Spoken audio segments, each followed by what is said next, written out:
Test 1 2. Test 1 2.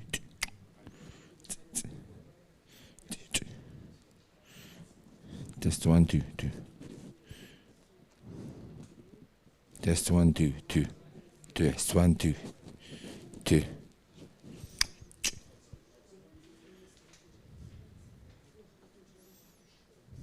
Test 1 2 2.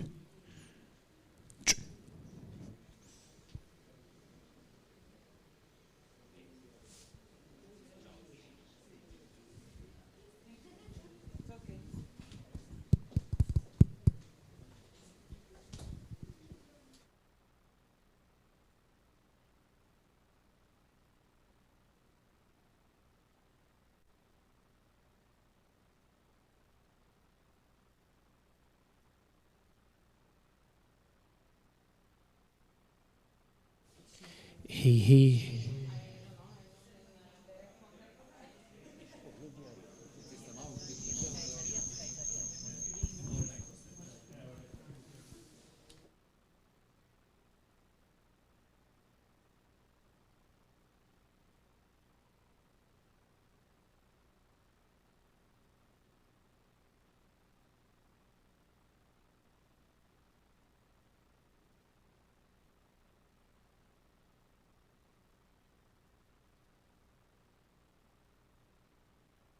Hello, hello, test 1 2.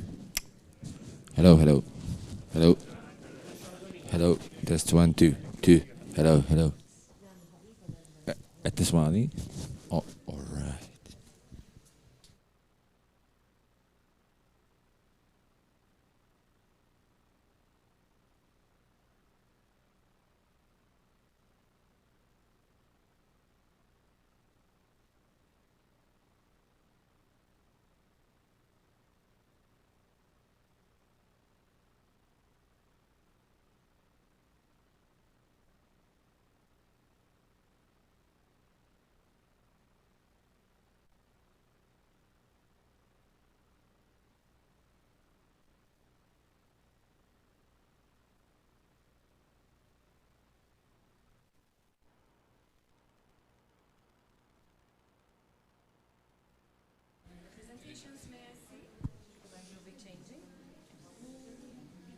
Hey, 1 1 1 1 1 2.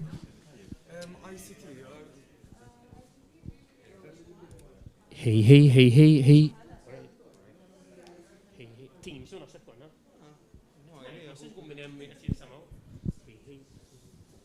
You're coming in here? Hello, test 1 2.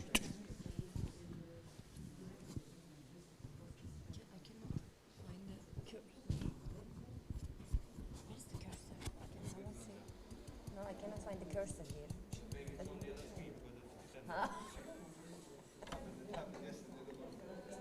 I was like, what the heck is this guy? Okay, now I find it.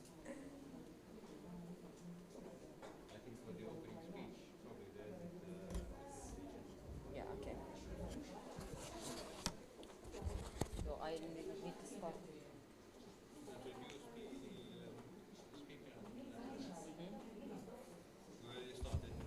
Can you tell everyone that the sessions are starting so that they can go into the rooms?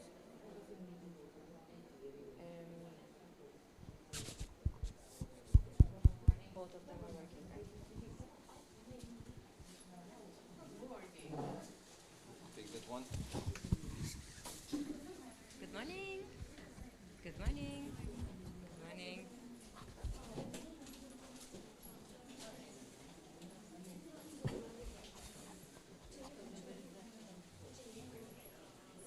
Good morning. Good morning.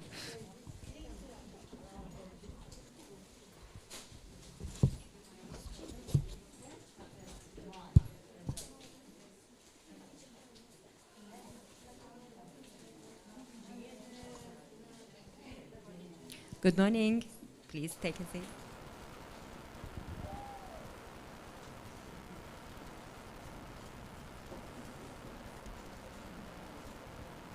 So I think I will wait for another minute maybe, just to let people know. See? 1 second. Sorry, we are about to start the session. Are you Joining? Okay. No, I will.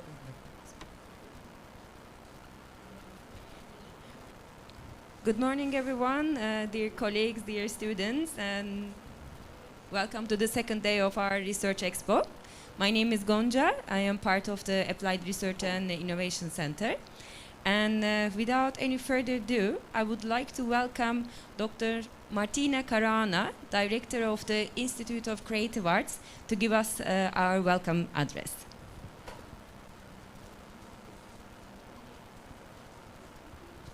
Thank you very much for that introduction. I'd like to welcome everybody to this session. I think it's important that such an activity is taking place because it addresses, I think, one of the pillars of our learning experience within the institution. As I was introduced, I come from the Institute for the Creative Arts, and I'm proud to note that the contribution of our institute to the Research Expo is significant. We're looking at about 20% of the entries which come from this institute and or are indirectly related. So this association between the Institute for the Creative Arts and research that is happening within the institution of MCAST is significant. I'm also pleased to note that the Institute's research endeavors feature in all 4 themes, including this particular theme, which is, I think, a particularly significant one, and I'll amplify slightly on that. We have 5 contributions on this theme under this theme from the Institute for the Creative Arts, coming from 3 different sectors primarily. So we're looking at performing arts, fine arts, and key skills. Later today, we have a particular session from 2 fine arts contributors from the Institute for the Creative Arts. However, throughout this Research Expo, there are other areas of study which feature, areas of study which pertain to the Institute for the Creative Arts, namely product design, photography, graphic design, and also cultural heritage. And I'm pleased to see that there is this breadth. Naturally, the breadth extends to different areas of study which fall under the remit of MCAST at large. So other institutes represented and other areas of study represented there. Why is research of value within the context of pedagogy and effective learning? I think that just like it is important for lecturers and academics who might occupy a managerial role to have experience of a practical hands-on nature and therefore to have industry experience, I think it is also fundamental that there is an element of research which takes place. And both aspects inform the learning experience. So I think that while we could be today focusing on aspects which are more methodological, so aspects of quality pedagogy which relate to methodology, there's also value across all the research inputs in informing the learning that takes place in the classroom. And I think that vet education therefore benefits from these 2 fundamental aspects. And without further ado, I think we can turn to the next, to the first contribution. So we are all here to learn and to participate in this experience in order to improve what happens in the classroom. So I thank every contributor, whether from my institute or from other institutes, and all participants who are actively engaged in this experience. Thank you.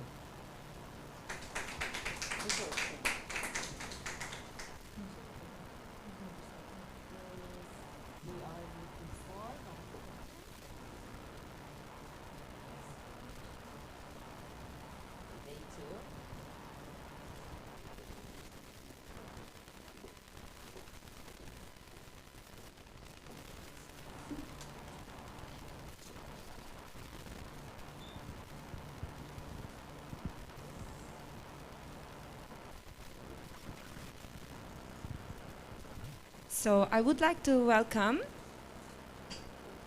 Ms. Simone Restal to give her presentation on encouraging multicultural education through modern outdoor sustainable setups for early childhood. Thank you so much.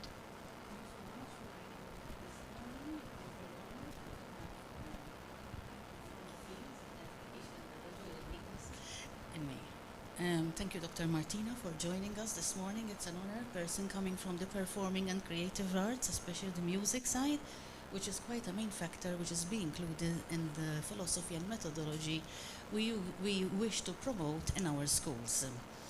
A bit about myself. I've been teaching for 33 years. My interest in creativity and performing arts and outdoor learning has always been top of my agenda when planning activities with young children and also older ones, obviously. I believe in promoting sustainability from an early age, honoring the UN sustainability goals, obviously. We believe that this starts from an early age. It is not too late to catch up, but if one from 0 to 5 in the early years, nursery and kinder, is used to loving the environment, considering him or her as her home, you would not think of picking a flower and throwing it away, squashing a snail, killing a tadpole, because that's your home. And when you go through the process of life from a seed to a full-grown tree or full-grown what a plant, you will not just rip it off and kill it. That is what we want to instill in our young learners. Here, this is quite symbolic for me and meaningful. During my research, I always imagined the children outside. They should be in the trees, not sitting down in the classroom. The classroom is a valuable hub of activity, especially when it's raining very heavily. In Malta, it doesn't drizzle, it pours. So it's quite a home which can be organized with the various corners. And obviously that is their own sort of little shell where the children themselves will set it up themselves. Thank you, Mr. Rees, come here, for joining us from the university. Very honored to have a lecturer, Dr. Therese Camilleri, from the University Faculty of Education. I was telling the audience that I love the children to be in the trees. That should be the classroom. When we think about oxygen and the source, it would be sheer madness to kill and cut the trees. Bees and trees are the elements which are keeping us alive. So we need to get the children out of the classroom, enhance the outdoor spaces of schools, use sustainable and recycled materials to put up certain areas, creating an outdoor classroom, and also encouraging more greenery in the schools to provide oxygen, to provide better immune system, especially during these times when health and resistance to microbes is very important, because we are primarily carers of the children, not just educators. So the title is a bit long. Sustainability, as I said, is one of my main concerns. 10 years ago, I followed a degree, a master's in intercultural and environmental management of schools. There was an affiliation between UOM, University of Malta, and Ca' Foscari, which is University in Venezia, headed by Dr. Paul Patch. And I am so happy, not for myself only, but proud for Malta, not myself, that we have done something about this. The degree was first time worldwide launched. We were 19 at the time who graduated from different countries. And 10 years later, I've been researching and reading and promoting my students. I'm pleased that they are here. They know how much we go across to the garden, Gaddafi Garden, sometimes have a tea party there, picnics. The learning still goes on. So I really practice what I preach. I don't say, go to the schools and take the children out. Even here at MCAST, I believe there are lecturers here which we should start taking our own students, practice what we preach, and go out. Next slide, please. Thank you. So, I am piloting a project at the moment with St. Paul's Bay Primary School. The choice is obvious. Those who are on the field know the kind of children who attend St. Paul's Bay Primary School. So, at present there are 54 different nationalities, cultures.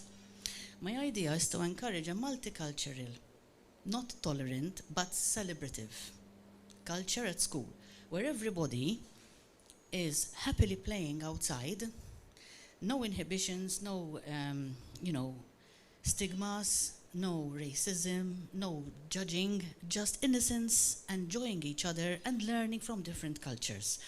I am happy that my research might be an eye-opener and might be a solution for presentations I followed yesterday. It's a good thing mine was on the second day.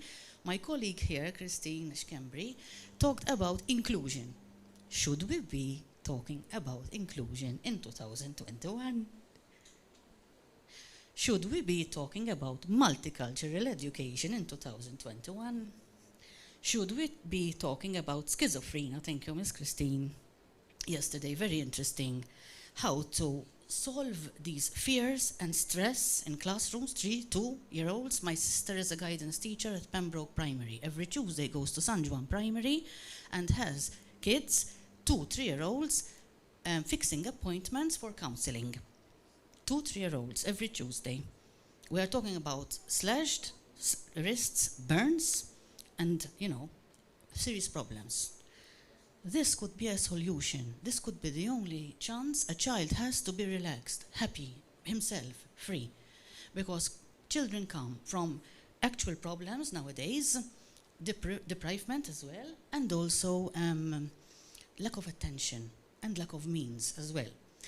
So St. Paul's Bay Primary, we had quite a challenge. As you know, the containers was a problem. There were about 24 containers occupying the large football-size yard outside. So the containers have been there over a year. Our primary has been built, and there is Ms. Josette Dalmas, who's an excellent head, professional, and welcome this project as well. We'll be working there, but we had to start from here. So the containers were put there because there was an excess of children. They drew a line from the cinemas area, if you're with me, from Bujibba. Those who are from the line onwards are going to our primary, the others go to St. Paul's Bay Primary. So the containers were not being used. A year later, they were still there, empty, occupying precious space where we wished to start building this outdoor area. So we applied, we gave a reason, because you have to have a reason if you want a way forward. It was very much welcomed, and within 2 weeks, the whole container, number were removed. So this is the yard. The plants, the planters were put to divide the classroom because of COVID. So they would, each class would be separate. Those are going away. And slowly we started dismantling the containers to have our project.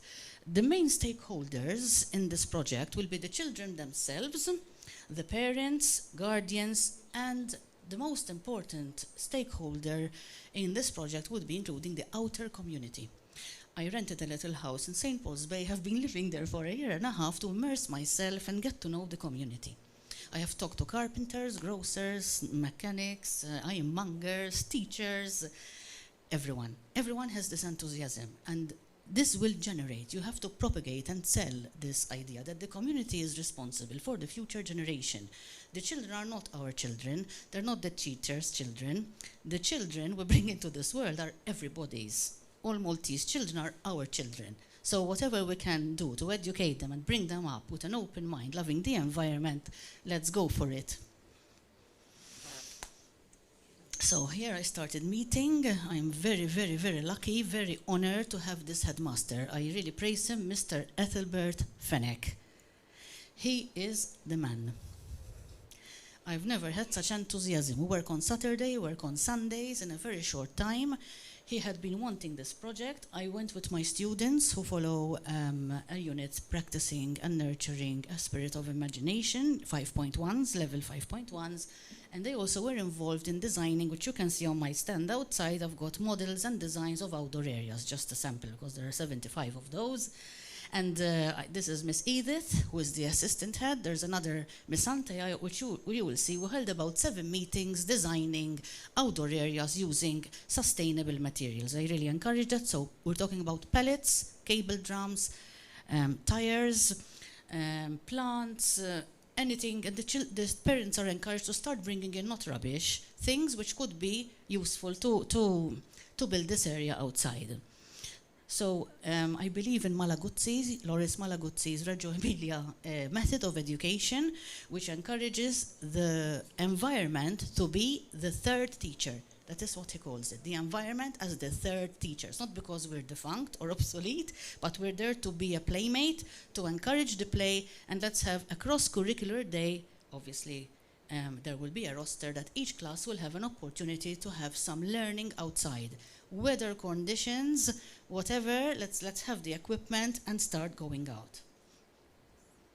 This is a model one of my students, a group of students actually, it was part of an assignment, designing an outdoor area. So there were models and there were 2D projects, designs, resources made to encourage the activities which can be done outside. But obviously, the headmaster was very happy to see different ideas, and he saw most of them and was very pleased, and we took the best, and obviously I listened to the children's ideas and also the staff's. Here I have a meeting, this 2 weeks ago. This is the art teacher who is going to design, let's say, relevant designs on the wall rather than the containers. That's much better. So we have the sea, which is very, very prevalent as a culture. And he's going to have half of the yard is going to be, now I will explain later on, involving the sea culture. And the other side, more about the countryside, vegetation, trees, and environment.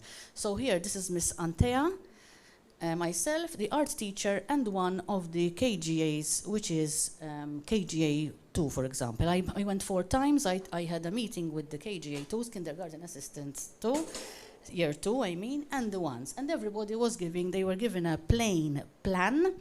The headmaster printed the plan, and they, each group of teachers designed their ideas. We will get back together and take the best of each. Of course, very proud to say, in the middle we have Miss Amanda, who now is a qualified teacher with a B.Ed after leaving us level 4, level 5. She herself is a year 2 KGA, which is she's a very, very creative person, as my colleagues know, and we are very proud to have her as a team. This is what Dr. Martina was referring to in the beginning when she said industry, we're contributing, working together, using our resources to advise and enhance, give something to industry. They took our student there for 4 years, Amanda, because she did the diploma and was here before as well.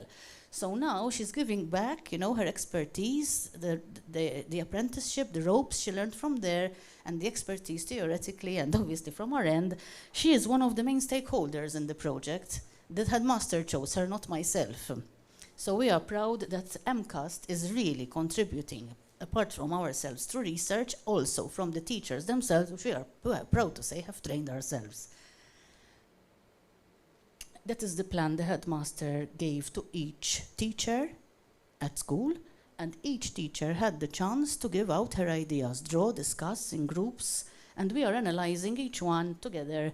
We meet regularly. I go there even twice a week sometimes, because I have hours allotted, because I rented this house close to the school, so I will not lose time and visit as much as possible and witness this action research I am, my journey I'm embarking on.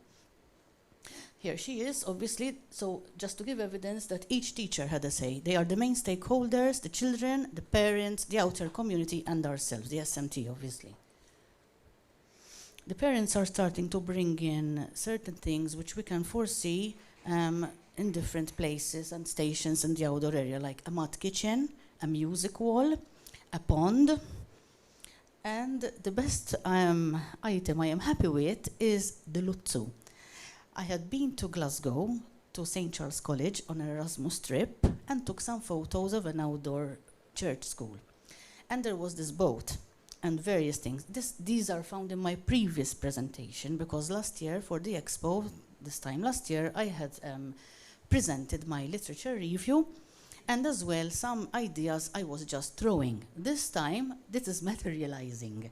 So I advised the headmaster, being a school close to the sea, to invest in this boat, which I have intentions to be transformed into something more interesting. So as you can see, the containers were removed. The first slide was they were still there. And I have got in touch with a contractor who has visited the school and has given us advice how to lay the flooring, the drainage, because the containers had ACs installed and had water facilities. So an assessment with an architect had to be done, as well as a contractor, to revise the landscaping, and we are going to sort of take care how the drainage from the soil and the mud kitchen is going to happen. As you can see here, the Lutsu has come in. He has bought the Lutsu from the school funds, brought it in the school grounds. It's full of sea life, so it's being cleaned. And now he said, I will ask the handyman to start painting it. No, that's not the idea. I want the teachers, the children, because we're very lucky. The Lutsu are the primary colors, very intelligent for us early years, you know. So let's promote themselves, ownership, let them be part of it. Obviously, some professional cleaning has to be done by the handyman. Next one, please. Okay, this area we have decided that will be the mud kitchen. So we'll have the kitchen here, and next to it will be the music walls, because pots, pans, tops for pots, you know, and we have kitchen utensils close to be used in the mud kitchen, as also reused to have instruments, because I want the children to be creative and express themselves. Here is the famous Lutsu. It's being cleaned already from the bottom. It was really full. And it's not a small Lutsu. It's quite big. My idea is to have this transformed into a stage, a performing arts hub. We're going to have a multi-level stage. On top, it's going to be leveled where people can have, children can have their costumes and Peter Pan and pirates and whatever. And then we're going to have a lower decking over here with pallets and stairs where people will be performing on top, underneath, and they can use it also to do, I don't know, something related with the sea, mermaids, whatever. But I wanted that element, yes. Yes, obviously here, these are the assistant heads, the headmaster and myself, very happy with the Lutsu. And I can't believe this. This is the type of headmaster that once you say an idea, in the evening it's done. So I say, what about getting a boat? In the evening I receive, Mrs. Restol, I have bought a Lutsu. Next meeting, I find the Lutsu there. How about this mud kitchen? I've got the pellets. Straight away, this is it. In 2 months, October we started the school year with COVID restrictions. We are moving. So I'm very happy to see this action research, the literature review being materialized. So my research is happening while I am, you know.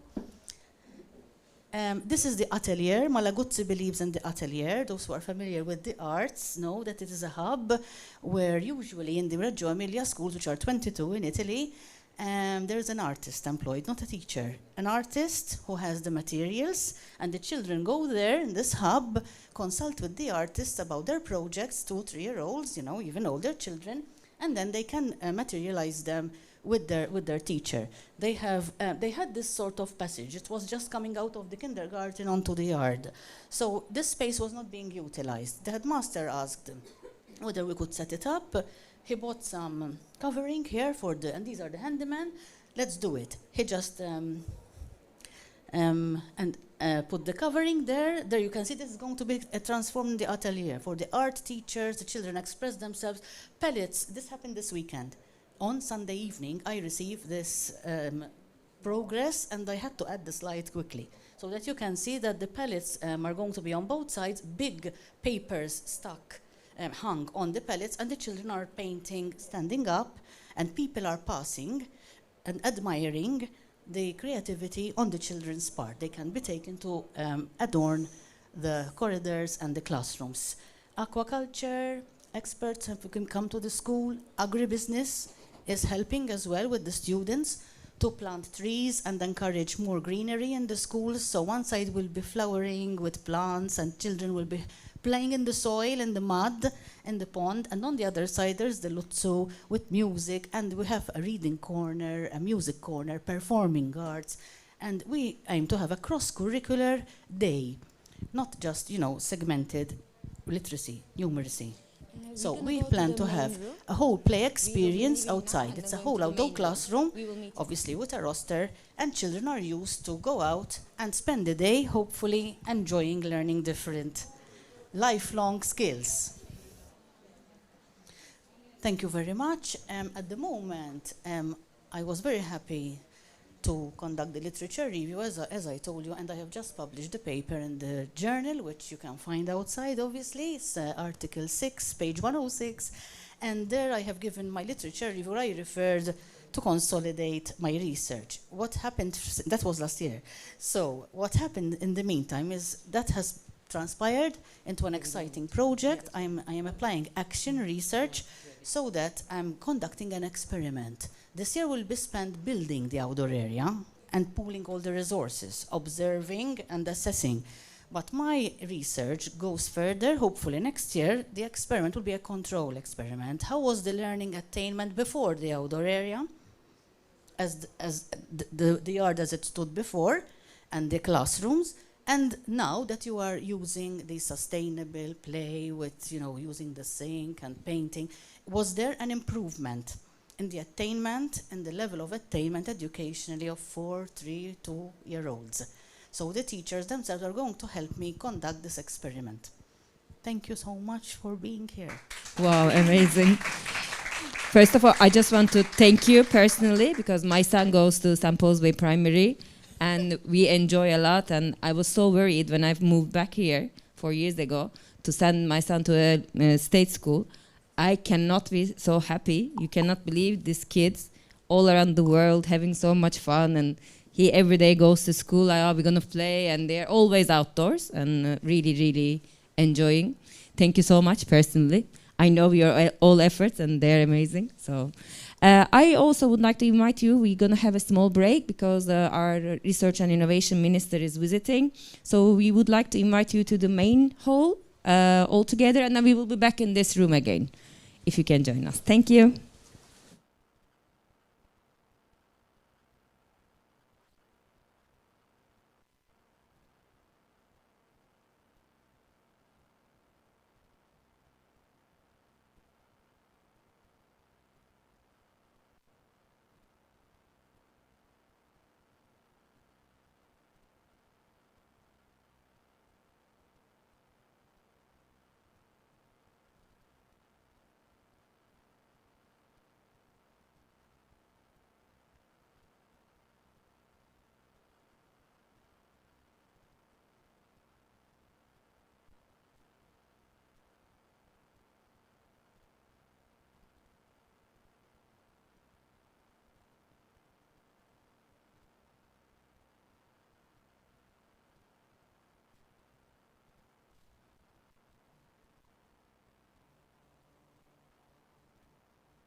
Oh, it's not? Oh, okay. It's good. Hello? 1 to 1, hey, hey. I will wait a little bit. Hello? Yeah. Good morning. A little bit for everyone to get back to the rooms. In the meantime, let me find this one.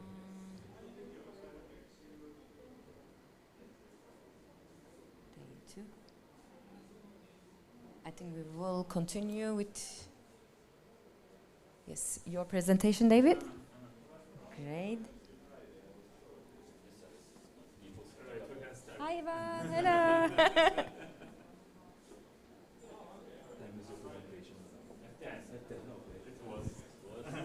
10 o'clock.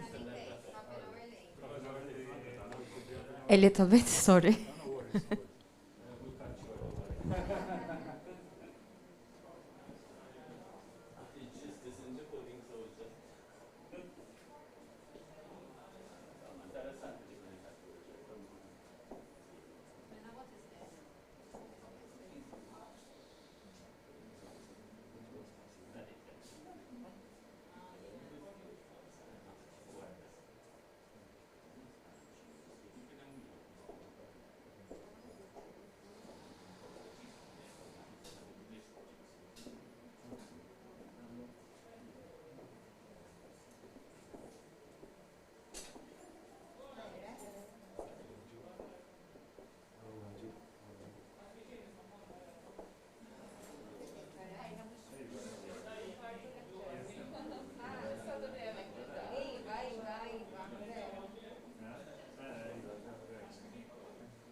Hello again.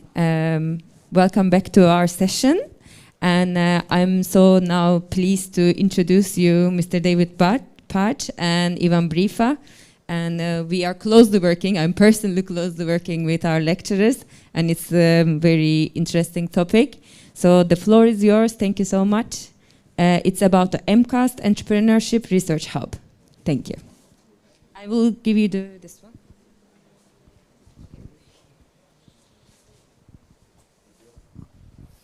Hello, thank you very much. So, good morning, first of all. We are two teachers, lecturers teaching entrepreneurship at MCAST, ICT, and IEEE. Me and my colleague David, we are in charge of entrepreneurship as a subject, and we are doing the research in this area. Our future aim is that after a while, after a couple of years, we are going to try to come up with a new way how entrepreneurship is being taught at MCAST. Because we feel it's a little bit theoretical, it's a little bit far from what entrepreneurship is all about. So we started with, you can turn the first page, please. Thank you. So we started with a focus on entrepreneurship as a VET, in a VET contest, because it's not just entrepreneurship, any entrepreneurship, but most important, it is the vocational concept of entrepreneurship, how our students see entrepreneurship, how our students appreciate, and the fact that usually entrepreneurship is a core subject, and it is something which is our students, let's say from each department, seen it as a peripheral subject and not a central subject, and there lies the problem and the challenge. So we are trying to address this through a series of papers and research, which we are going to introduce today. And after a while, we will come up with solutions or strategies, and we will try to involve all stakeholders, primarily MCAST, lecturers, and the research team. So we will come up, obviously, then with something which is suitable for the students. So we focused on our first paper that we started like a year and a half ago we started to focus on what is happening around us, especially at other universities, at other colleges, and the role of the stakeholders. So the stakeholders are very important in the curriculum, how the curriculum is formed, how it is being developed, the changes that we need to do, the adoption, how it is related to the industry as well. You can. So the fact that we say that we've come from entrepreneurship as a general topic, but as a matter of fact, that my colleagues will even highlight more, we termed the concept of employability as well. So at level 4, it's not just we are teaching entrepreneurship, we are teaching employability and entrepreneurship, because first of all, it's a two-dimension thing that we need to focus on the aspect related to, let's say, preparing the student for the workplace, and at the same time creating the entrepreneurial spirit inside of the student. So maybe they will come up with their own venture, with their own opportunity. So the difference between an entrepreneur and an intrapreneur. But for levels 4 students, since maybe this is a little bit conceptual, this concept, we are trying to make it at layman terms by using in simple terms like employability, like entrepreneurs. Instead of entrepreneurs, we are mentioning the word entrepreneurs, but sorry, instead of entrepreneurs, we are mentioning employability, because for them, they see it, okay, so this is needed to get soft skills, to be a better person, to become more employable. So we are seeing what is being done at other levels. Next slide, please. So these are our research questions of our first paper. So basically, we are focusing on MCAST students. So we are carrying out surveys and interviews and questionnaires at 2 points in a particular year. So at first, in the first week, when the students, they don't know anything about entrepreneurship. And then towards the end of the semester, so that we will get them maybe to see whether there was an improvement, or maybe there was a change of heart, or maybe they thought, because their first impression, maybe they are not correct, and maybe they have judged wrongly the subject. So we are doing 2-point references, spot checks kind of, to make sure that the surveys are coherent and valuable. So then we'll focus it on entrepreneurship unit. It's not just a business-related subject, as I was saying, but it is an opportunity to develop these transversal skills. Unfortunately, our students lack transversal skills. They don't know what it is, the transversal skills. So we need to work and try to build students with better transversal skills, so that they will be more employable, so they will become better students, so they will become better persons. Okay, so it's a process that we start from levels 4 onwards to level 6. Okay, so now I will give the, my colleagues will join. Thank you, Ivan. So first of all, let us look at what we do at MCAST in terms of entrepreneurship. So level 4, we have the unit, as Ivan mentioned, employability and entrepreneurial skills. The focus here is to for students to gain transversal skills. We know, even from surveys that are done with employers, that transversal skills are one of the things they look for when employing people.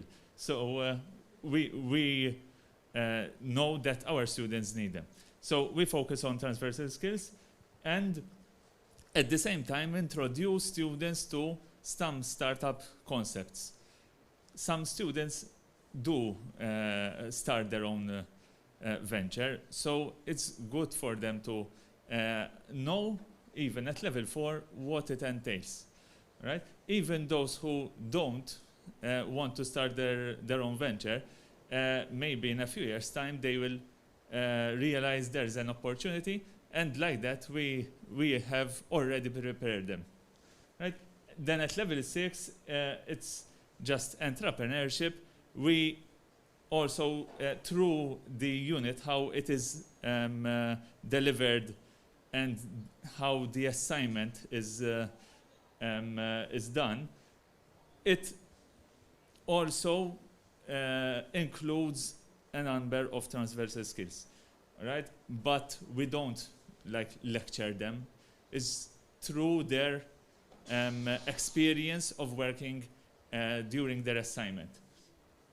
Okay, there is a three-stage process in the level 6 unit: lecturing, there is the group work, the assignment, and the mentoring.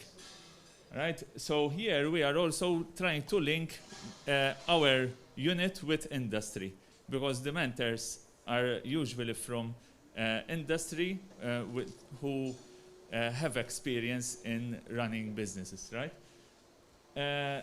Okay, next slide, please.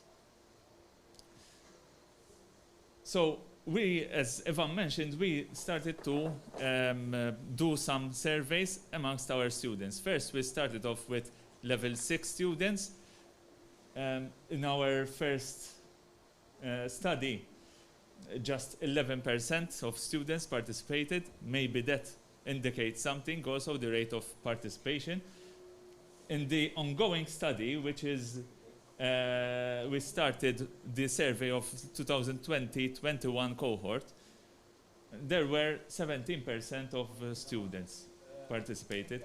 And we also now started in the survey for level 4 students at the same time, so that we can also compare the mindset, entrepreneurial mindset of level 4 and level 6 students. So what could be the reason of a low participation rate? Maybe they are disinterested in the subject, so that confirms that we need to do something to make them more interested. Maybe it's just they are doing the unit for just to complete their requirements. So here we ask students about what they think the entrepreneurship unit at level 6 helped them to improve. So here we are looking at just a sample of the results of 2020-21, okay, the degree students.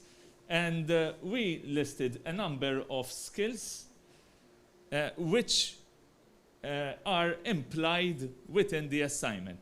Right, and as we can see here, between agree and strongly agree, there are a number of quite a large percentage who think that there were a number of skills which they improved through the assignment. So that's already something which is in favor of what we are expecting, such as, for example, communication, teamwork, presentation skills, time management, priority management. Right? These are all things that wherever they work, they will need in the future. Okay? This particular question focused on what they would like to do after finishing the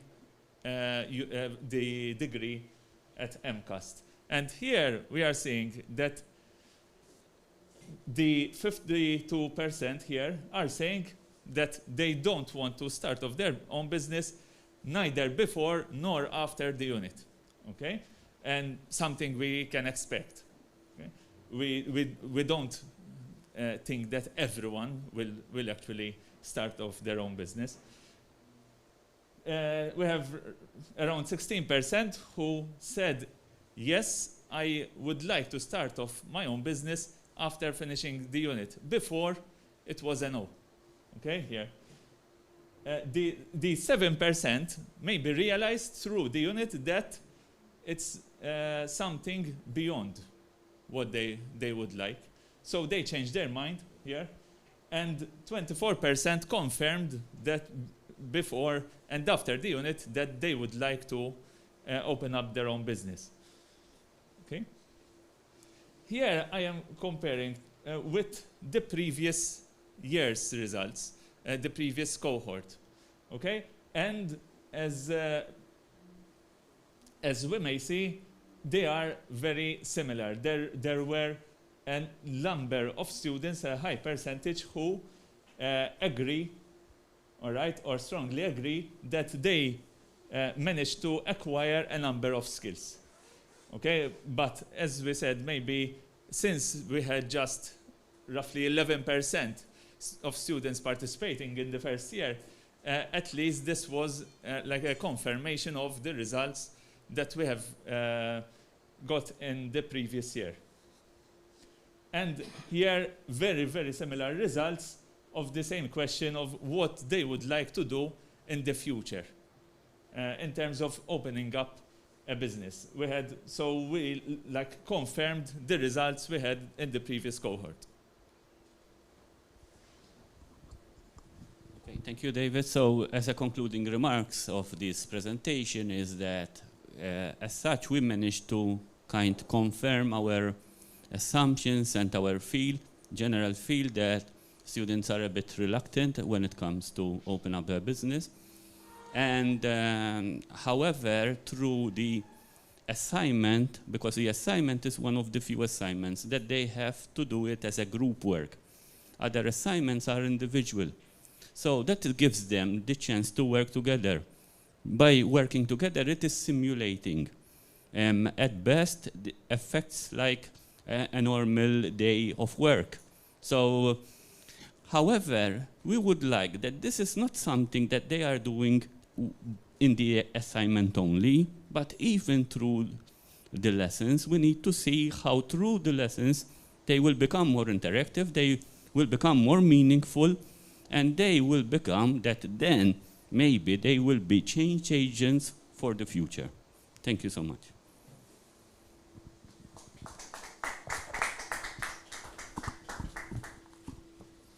Thank you very much. I had to take over from Goncha because she was called in the reception. Any questions for David and Ivan? Yes. First of all, well done, and thank you, because the transversal skills should be owned by all, while at the same time you very often carry the burden and plow your way through. In fact, what I wanted to ask is about ownership of the transversal skills within the general community, especially within the general community of lecturers. This morning we had a presentation about sustainability. For example, sustainability is also a transversal goal, which then it is owned by everyone, while at the same time it is owned by no one. Especially when it comes to measurement, for example, and assessment. If something is not measured, it will not get done. Especially when it comes to process versus product curriculum. We are obsessed with a product curriculum, while at the same time your subject is a process curriculum. You have a process curriculum in which you engage with the students, even with innovative methods of assessment. I would like to ask about your opinion about ownership in general in our community. And well done once again. Okay, I take it. So thank you for your question. Yes, it's a struggle that we started to work in this direction, because there's the gap, and the gap is evident, all right? Because some students, I teach ICT, so some students are very confident and competent in their area of work, and they make good software developers, good network administrators, and so on and so forth. But they don't know how to relate with others.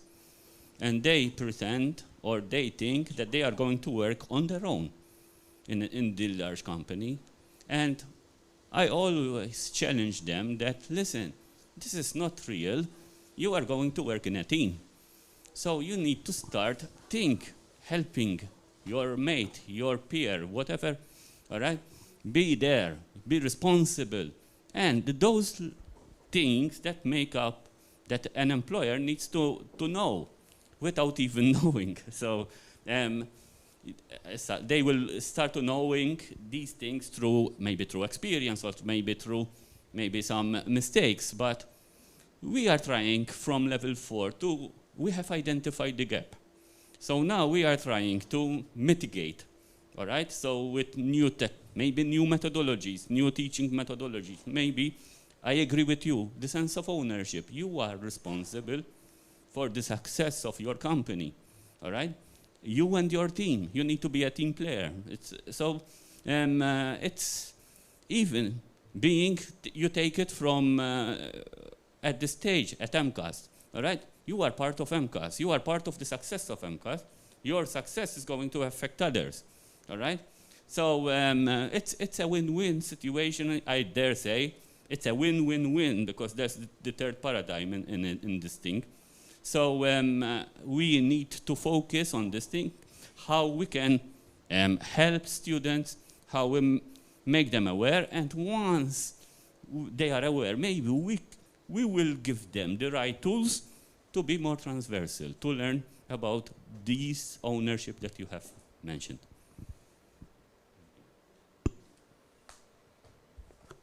Thank you so much, Ivan and David. And I really would like you to continue this research and make sure that the entrepreneurship hub comes into place.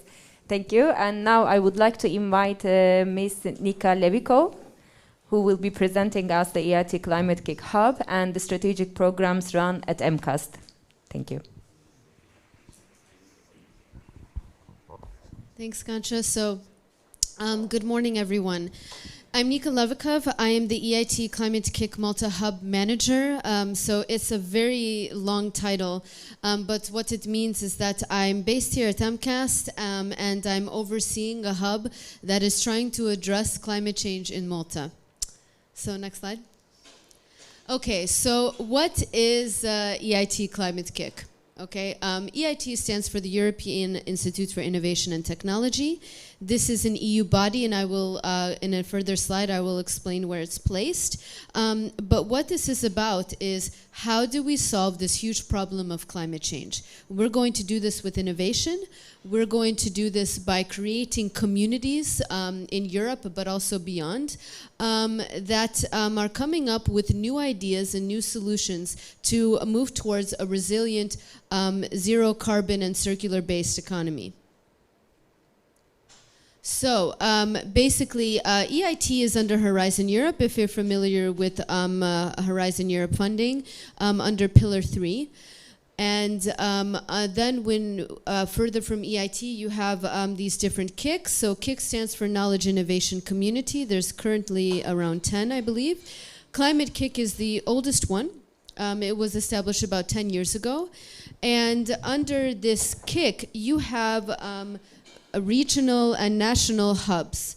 These hubs are basically giving us the opportunity to operate on a local scale and understand what climate change looks like at national levels. And then, of course, we implement programs at the national scale. So again, as I was saying, you have Horizon Europe is huge. There are a lot of different funding schemes. And you can see EIT, here under Pillar 3.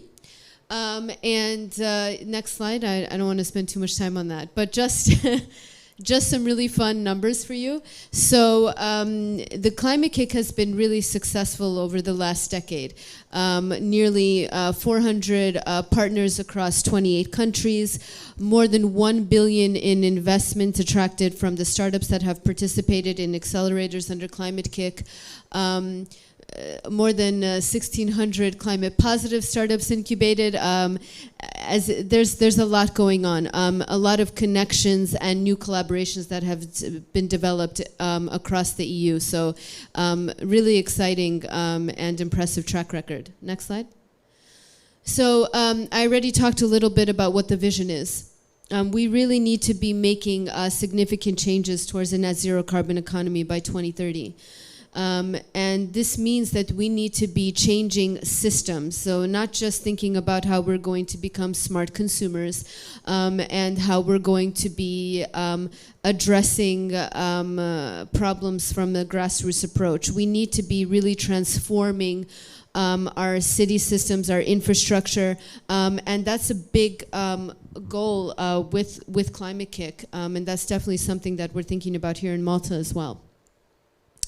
So with this hub, and this is not a unique approach. I mean, I think that all of us here can agree that if you want change, you need to know how to collaborate, and you need to be working across different sectors. So we run an entrepreneurship program. So of course, we're working with businesses and startups. We work with the public sector. The lead management partner of this hub, which is MCAST, so that's obviously education and research. We work with NGOs and civil society.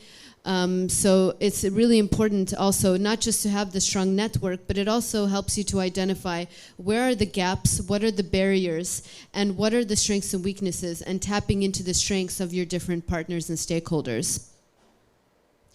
So the hub is made up of 3 members. I just said that MCAST is the managing member. We also have Aqua Biotech Group, which is focused on blue economy, marine environment. This year, we are so thrilled that we onboarded the Energy and Water Agency. And then you can see in green, we have the strategic programs that we ran in 2021. So Journey, which was co-run by with Aqua Biotech. This is an educational program. Young Innovators is another educational program. And then we have MedClimb Accelerator, which is our entrepreneurship program. And we also, I don't know if any of you listened to the presentation yesterday by my colleague Susan Moss, who is working in urban mobility. That's another kick under EIT. We do some collaborations with them because, of course, in Malta, one of the biggest problems when it comes to carbon emissions is with transport. So a lot of overlap in initiatives to address those issues there. Next slide. So what we do in a nutshell, we're really interested in addressing some key environmental targets and helping the government to achieve them, and understand also why some of those targets have not been achieved to date. So how can we help? How can we get to a point where we're actually making progress in the green transition, because it's not an easy thing to do. We're really interested in continuing to strengthen our relationships with key stakeholders. So this year we did a lot of work with the Ministry for Education, the Ministry for Environment. We've established a new collaboration with the Ministry for Energy and Enterprise. There's a bunch of other stakeholders we've been working with as well. We've had a couple of outreach events, some workshops with policy stakeholders and policymakers. I will mention the Climathon a bit later. And also just kind of understanding where does Malta fit in terms of this EU-wide green transition? And how are we doing in comparison to other countries in the EU? And how can we align our local needs with those of the EU, and understanding how we can address those needs according to the Climate Kick strategy. So it's really been sort of a foundational year for us, establishing, strengthening those key stakeholder relationships, understanding our barriers, understanding our needs, and then hopefully we can grow and expand next year, especially with the new partner that we've onboarded. So I'm going to talk a little bit about the programs that we've run this year. I've already mentioned Young Innovators as an educational program focused on youth between the ages of 12 to 18. Yvonne and David helped out with that. They also helped out with Accelerator. We also had Journey, which is runs a summer school for master's students. And then I will talk about our Accelerator program. So, Journey. So this ran from the 26th of July to the 8th of August. What Climate Kick does is there's a general practice of we're going to start with a challenge. Let's understand that challenge. Let's break it down. Let's understand the challenge in the context of a system. And then we're going to go through this process of identifying a solution with the application of systems thinking and innovation. So how do we come up with something new? How do we implement that new idea? How do we make it tangible? So in this summer school, the students did just that, and the challenges were around blue economy and aquaculture, because aquabiotech sort of led that part of it, developing the content for the summer school. Unfortunately, it had to be online because we are still in a pandemic.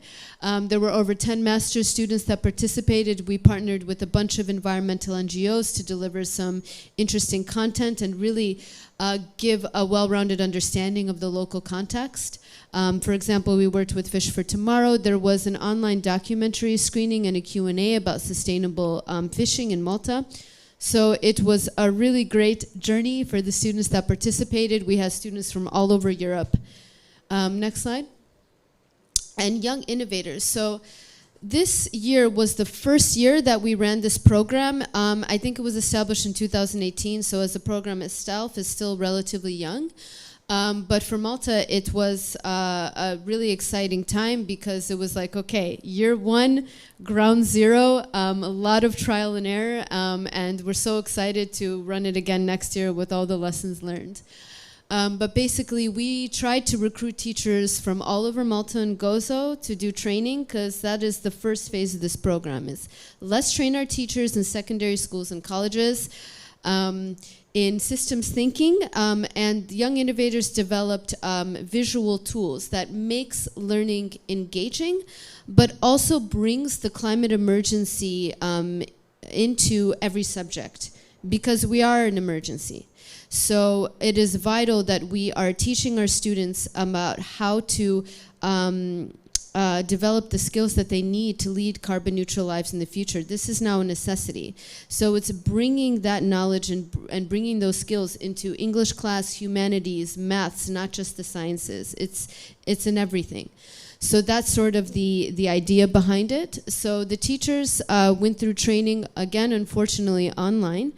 And then after they complete that, they take the program, they take the materials, they take the visual toolkit, and they basically apply it to their classrooms. So it's a really flexible program, which is something I love, because the idea is not we're going to put extra work on you as the teacher and you have to put in more hours with your students. The idea is we're going to give you knowledge and resources to engage your students in a new way, to make learning fun, to make it interactive, but to also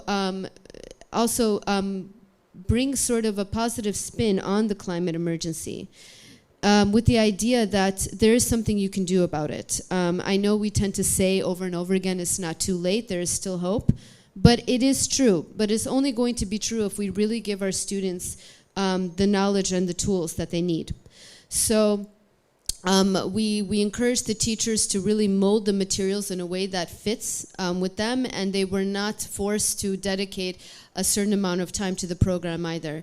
It's do what you can, and it's also about empowering the teachers as well, because we know that the curricula in Malta can be quite heavy. Exam time is really stressful for the teachers and the students. So adding this element of fun empowers the teachers. They're connecting with their students in a new way.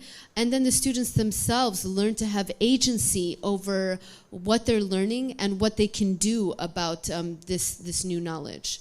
So we ended up training more than 25 teachers in Malta, but we also got a school in Gozo, so that was great.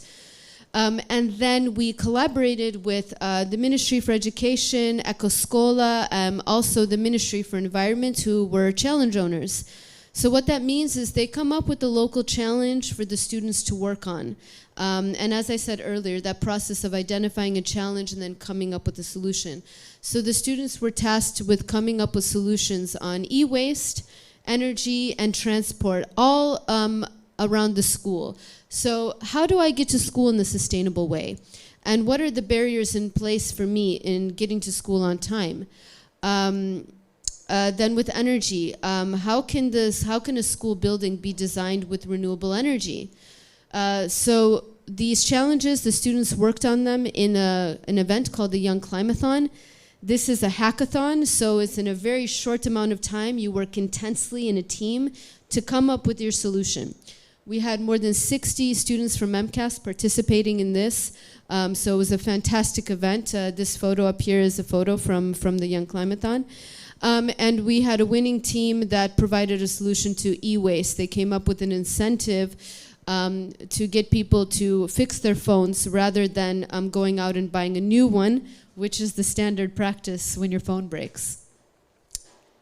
Okay, MedClim accelerators. So, accelerators are not new. They've been around for a really long time. But this is the first year in Malta that we ran this accelerator as part of a bigger consortium. So we partnered with Building Global Innovators in Portugal. That was the lead partner. And then we partnered with Chrysalis Leap based in Cyprus. So this is Malta's, or the regional, only clean tech accelerator and the only accelerator that's focused on startups that are addressing climate change. So it's a really unique program.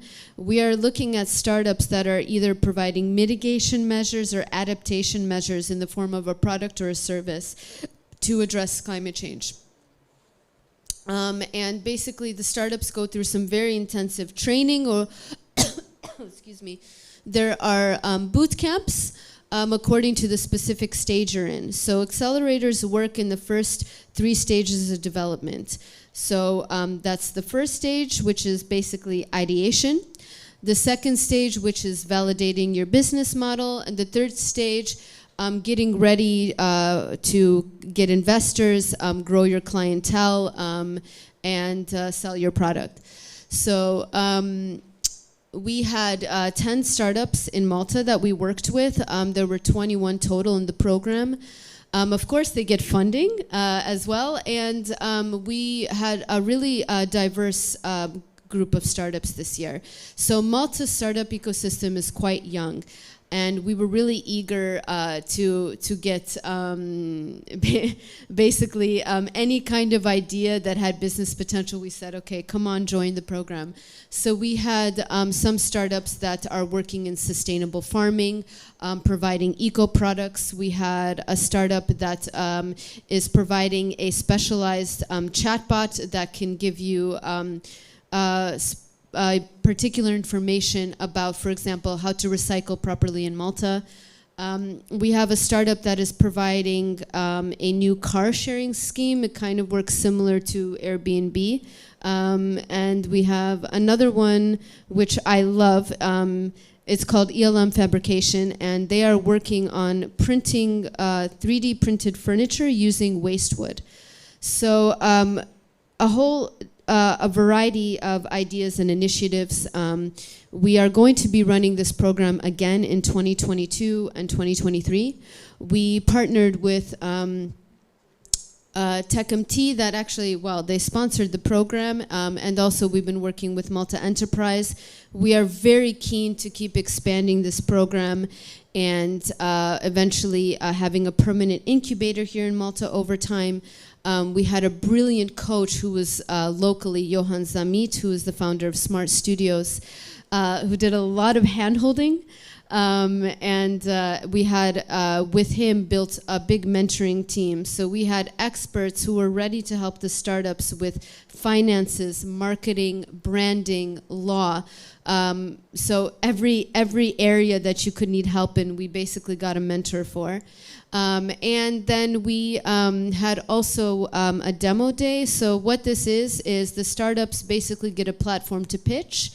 And we invite investors to the event, and with the hope that, yeah, some of them actually get some investment deals locked in.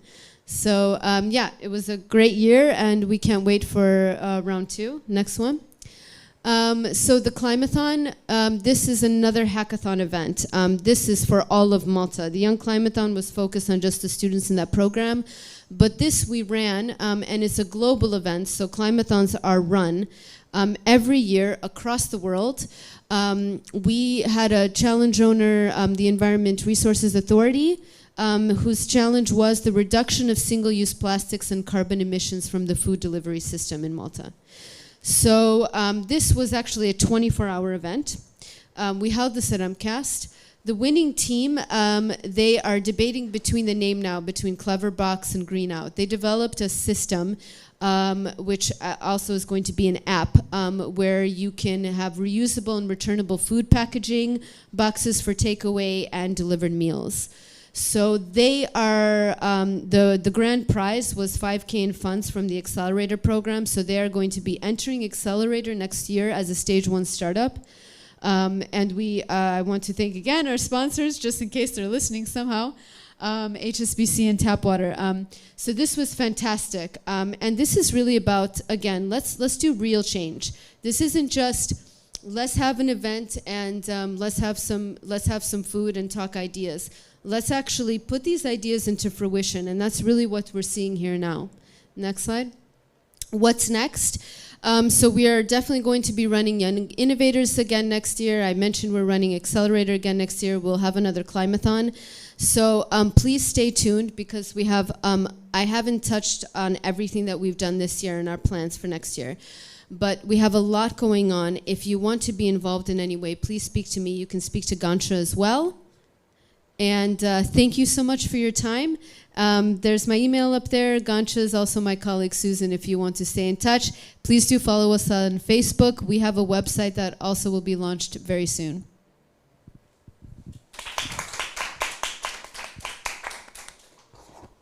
Thank you so much, Nika. Sorry, Yvonne. We are open for questions, if anyone has any questions or comments. If not, I would like to move to our next speaker, please. So I would like to invite Ms. Adriana Camilleri and Mr. Mark Camilleri, the acceptance of learning management systems and video conferencing technologies, lessons learned from COVID-19. Yes, let me see. Because we did some slide changes. Is it this one? Yes. And the mess is. Did you say it might? Which? This one, the third one, the third one. The third one. Thanks. Oh, Yeah. Now you know. I'm sorry. Alright. Don't worry. Yes, thank you. It's like the minister's coming.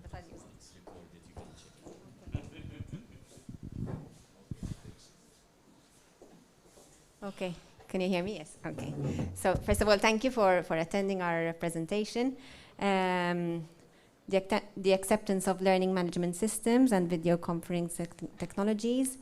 Learning management systems are basically Moodle and VLE, what we use to manage our students. And video conferencing is basically what we have been using with our students when COVID hit us 2 years ago in 2020, as you all know.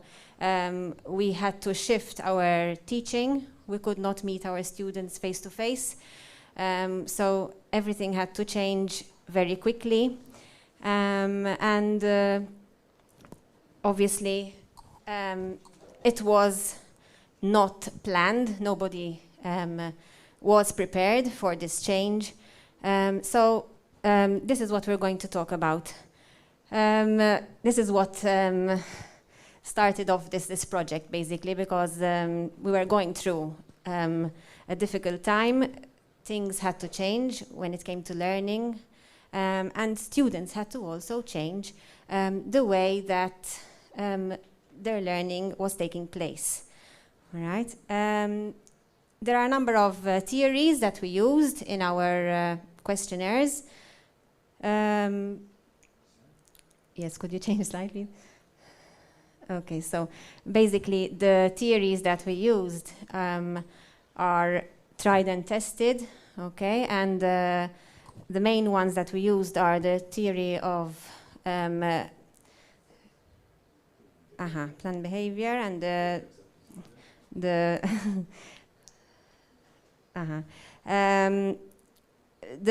main ones are the theory acceptance model, the theory of planned behavior, and the theory of reasoned action.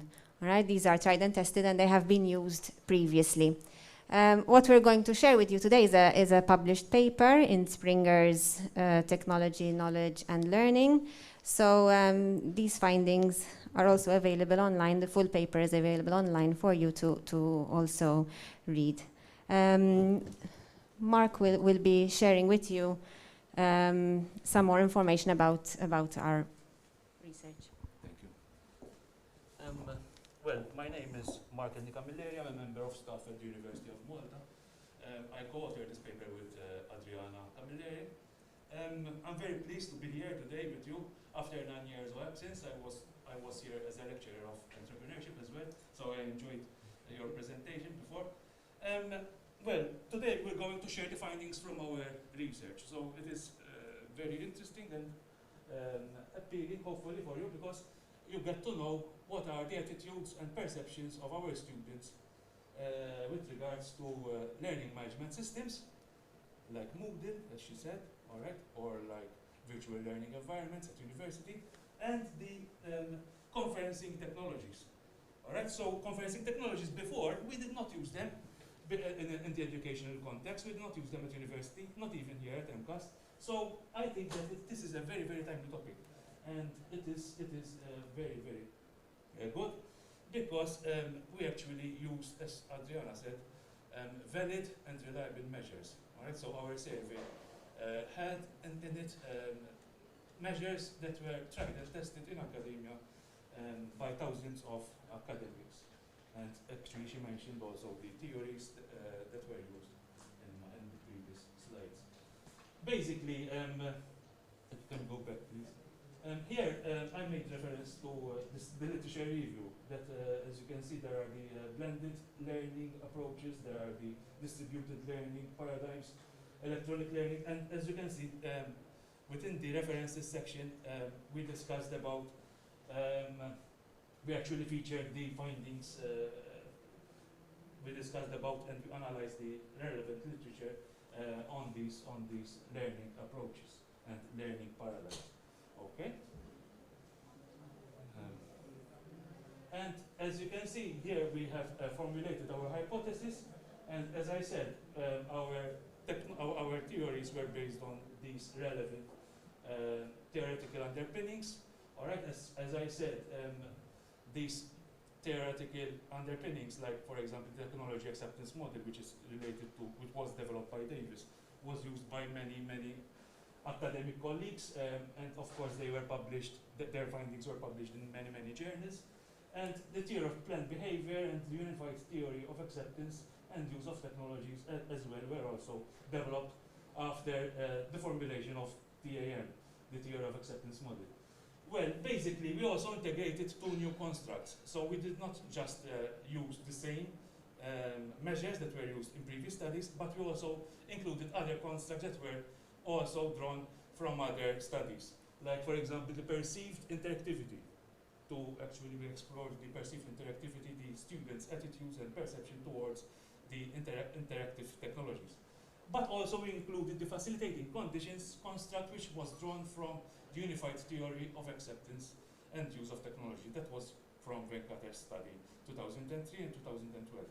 Okay, so please, basically these are the hypotheses. I'm going to show you the diagram now. All right, so as you better understand what I'm referring to here. Yes, right. So basically, this is the diagram. This is the illustration of the hypothesis. All right, that was previously in this slide, featured in this slide. As you can see, our study hypothesized that there is a relationship between perceived usefulness and attitude.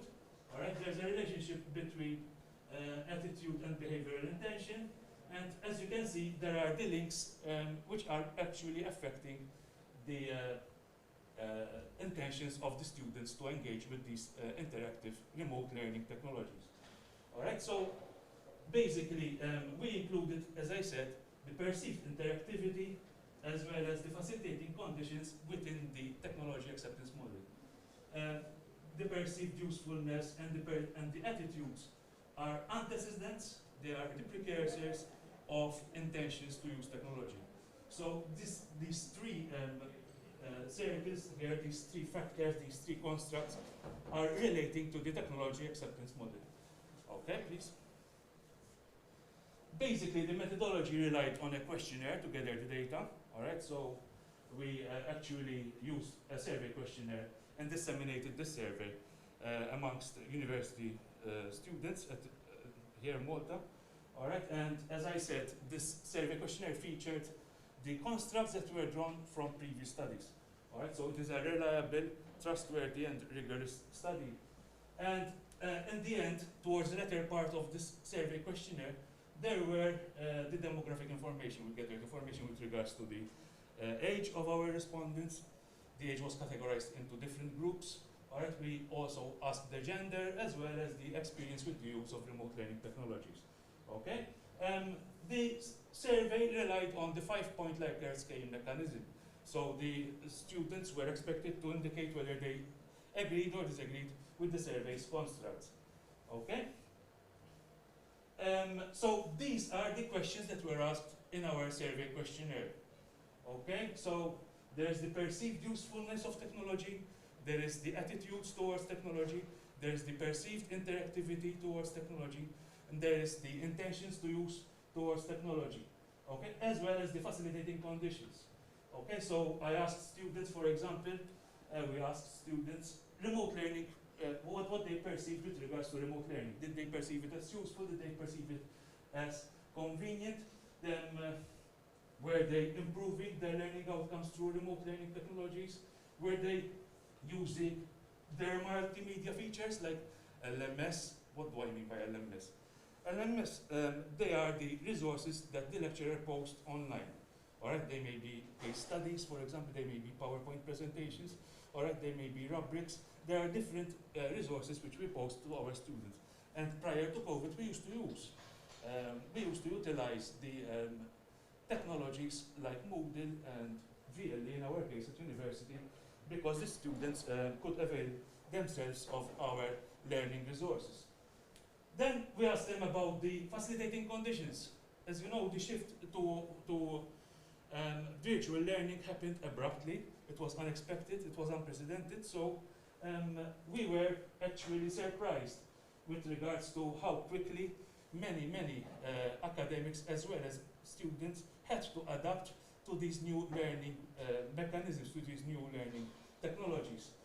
And so, as I already said, we actually investigated, we explored how these factors were actually resulting, how these factors were the antecedents or the precursors of intentions to use technology. All right, so these are the questions that were used in our survey.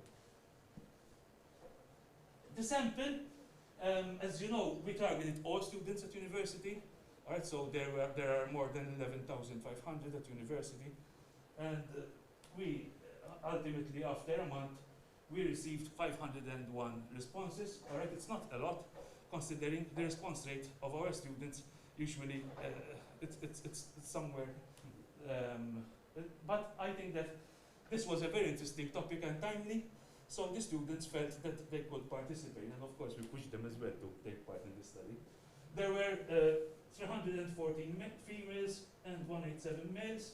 As you may possibly expect, the largest group was between 18 to 23 years of age, and the second one was, they were also young because they were between 24 and 29. And the majority of respondents indicated that they were using these remote learning technologies. And here I have the results from the statistics. In this case, the study revealed that there were high mean scores, so the students were inclined towards answering agreed and strongly agreed towards our survey questions. Okay, there were small standard deviations, so there were students who were responding in a similar manner.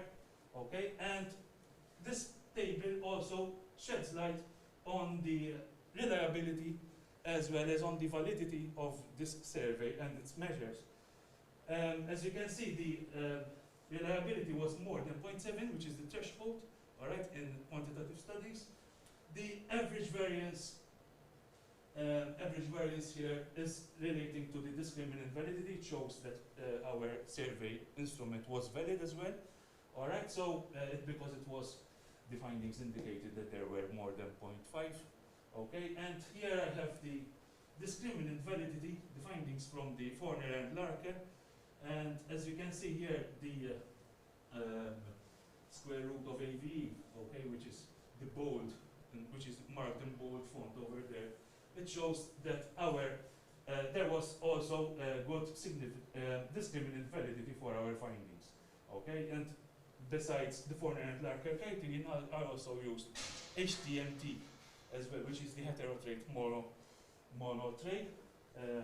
monotrait ratio, all right, which is used usually through structural equation modeling, PLS, partial least squares systems. Okay, so I confirmed, this finding confirms that this survey instrument was valid and reliable, all right, as other studies have indicated that other studies that used these constructs also reported such similar findings. Yes. And with regards to the testing of the hypothesis there were links which were significant between perceived usefulness and attitude. All of the hypotheses were accepted. They were confirmed. However, the findings indicated the most important factors, the most significant factors. And in this case, we have the 0.613 here, the link between facilitating conditions and perceived activity. It was the biggest, the strongest one, the most important one. And there were also similar findings between perceived usefulness and attitude. In this case, this reconfirms, this validates the technology acceptance model of Davis, right? Because he also, this particular author also reported that there were strong and significant effects between perceived usefulness and attitudes towards technology. Yes? And here I have the mediation analysis. And the mediation analysis reported that attitude and perceived usefulness and perceived interactivity was affecting the link between, in this case, perceived interactivity was affecting the link between facilitating conditions and attitude. So here we have important findings with regards to the mediation. The mediated effect within our research model were confirmed, all right, because there were partial mediation from a construct which is in between these two other main constructs. Yes? And this is the illustration, the graphical illustration of the findings from this structural equation modeling model. All right, so as you can see here, we have a very strong effect on, this is the R squared, all right? This is the Spearman R squared, and this is the strongest one within this research model. And as you can see, the perceived usefulness is strongly affected by perceived interactivity. And again, here we have perceived usefulness, which is affecting behavioral intention, and perceived usefulness is affecting attitude, and facilitating condition is also affecting attitude. Well, this theoretical model, this empirical model, was actually based, the hypotheses that we did were actually based on the relevant literature.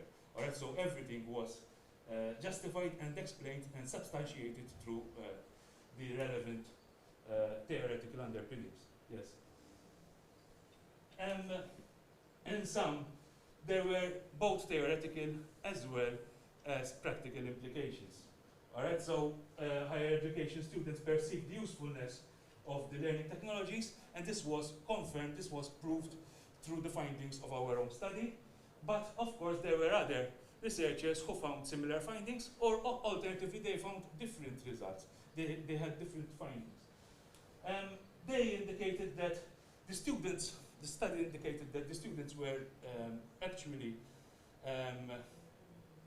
appreciating the interactivity of these technologies, all right, because like these technologies were actually engaging, and they could, of course, interact with their instructor in real time, face to face. There was two-way communication when they used, for example, the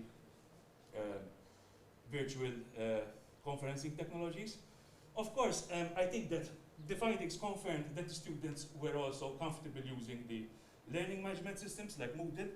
Okay, our students use them a lot at University of Malta, and of course the administration, the educational leaders are continuously pushing the academics, the resident academics at the University of Malta, as well as the part-time lecturers, to use these technologies and to upload as much learning resources for the benefit of their students.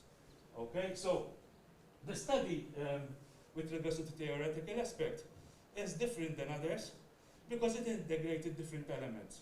Like, for example, in this case, we integrated the facilitating conditions as well as the perceived interactivity with the technology acceptance model.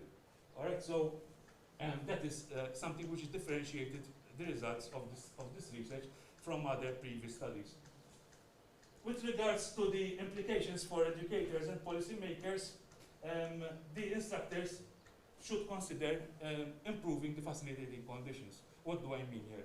I think that there is scope for the educational leaders to improve, continuously improve, and of course, they have to provide appropriate facilitating conditions like training and development for their employees, training and development to the students as well, and there are other facilitating conditions like including the appropriate resources, digital resources, interactive media, which of course help the students in their learning journeys.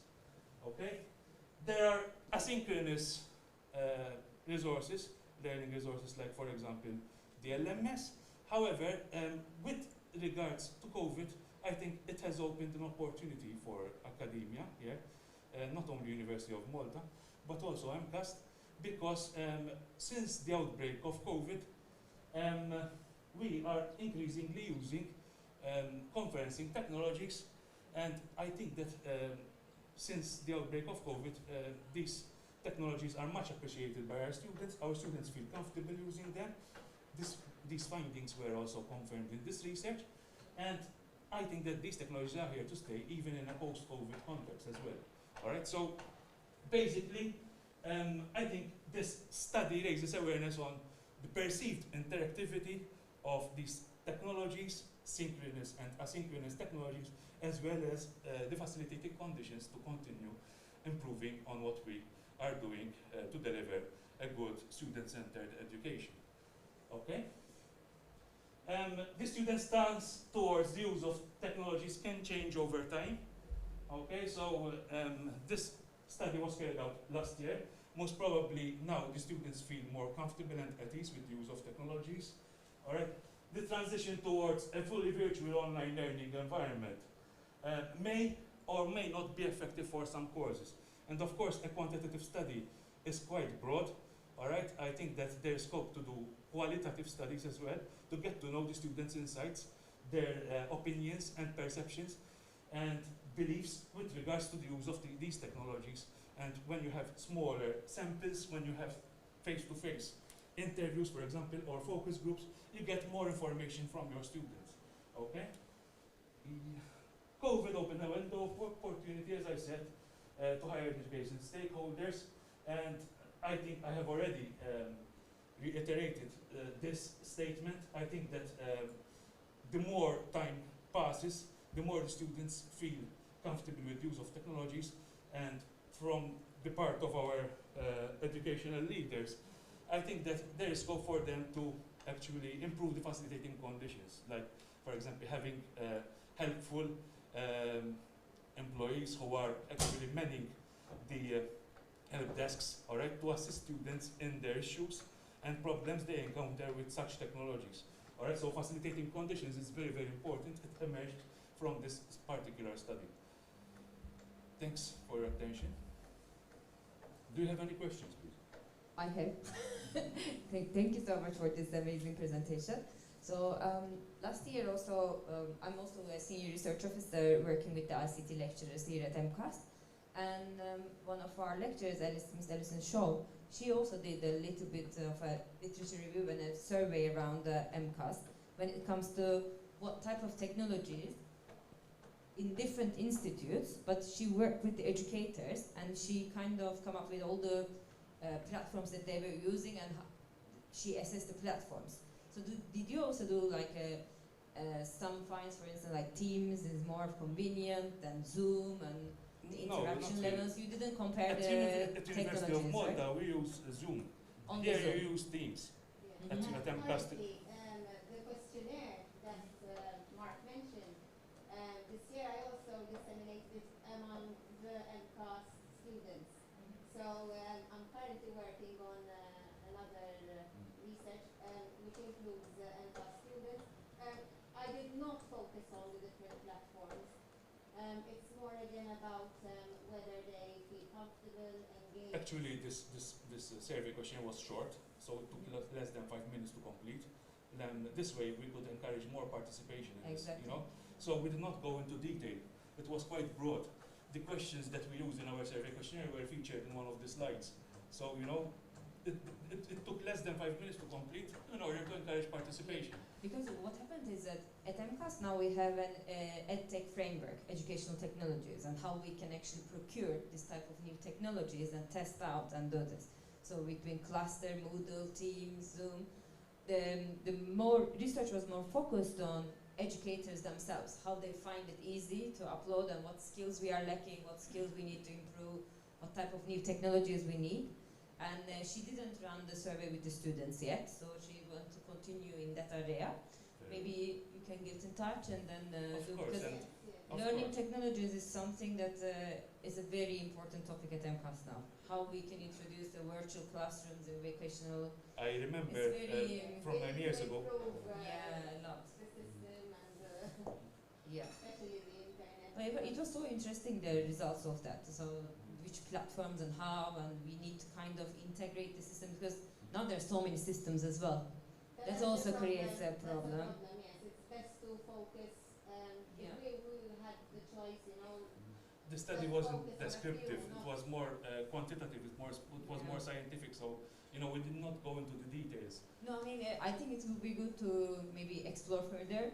I would like to see what is happening, because it's strange, you know, and everybody's experience is different, and the future is definitely in hybrid education and blended, and we need to see results. And thank you so much for your valuable work and joining us. Thank you. I don't know if anyone else has a... Yes, yeah, okay, of course.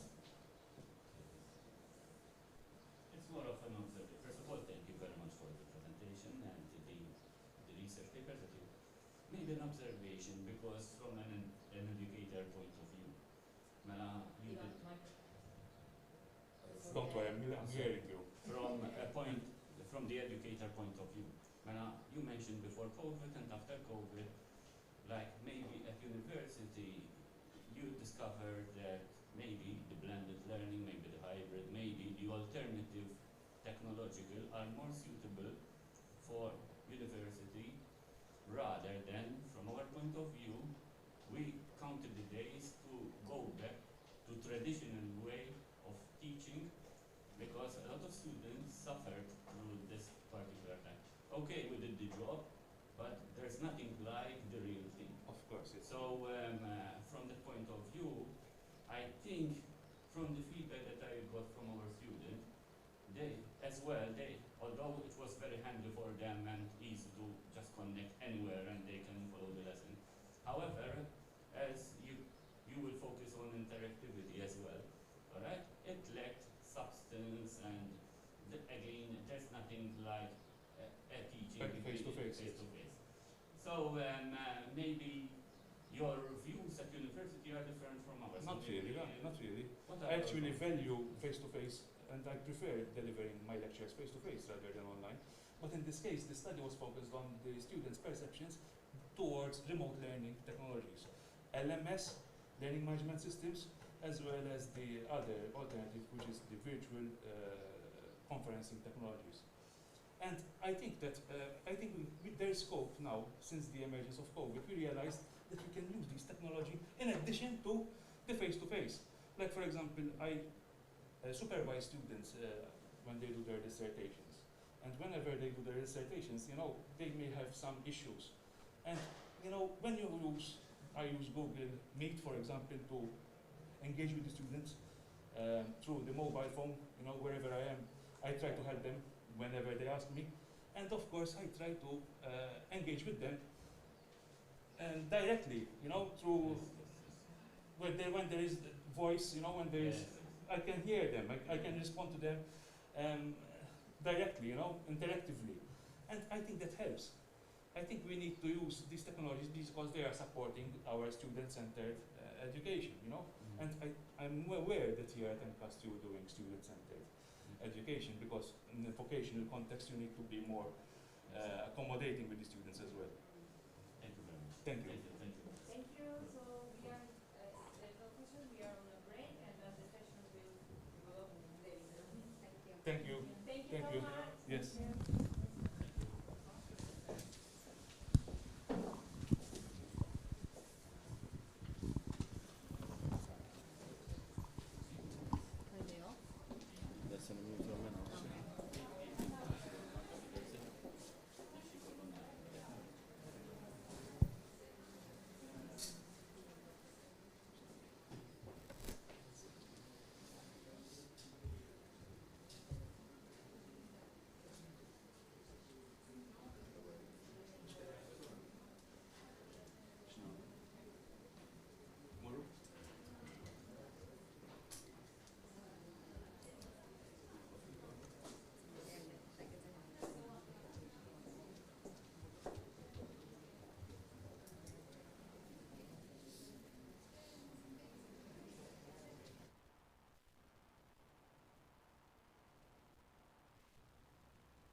don't have a clicker here, huh?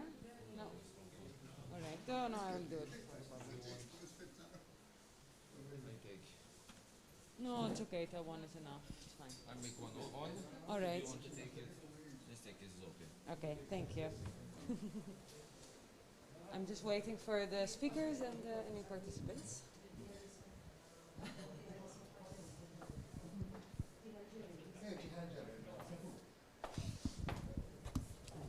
Are any of you presenting? Yes. What's your name, please? Madeline? Yes. Okay, so you will start, right? Very good. We're just waiting for the other speakers to come. Neville, you will speak on behalf of the whole team, or? Yes, okay. One of them, she's here, but she doesn't want to speak. Because I trust him much more. It's easier to sit and listen. Well, she will help you if there are difficult questions, I hope. So you are Dorian then? Yes. All right. Yes, she's Dorian, yes. And the others? The queen. The Yeah, others? yes, some of them will be here, some of them are quarantine, so. All right. What's new? Maybe they're following online anyway. Ah, could be, yes.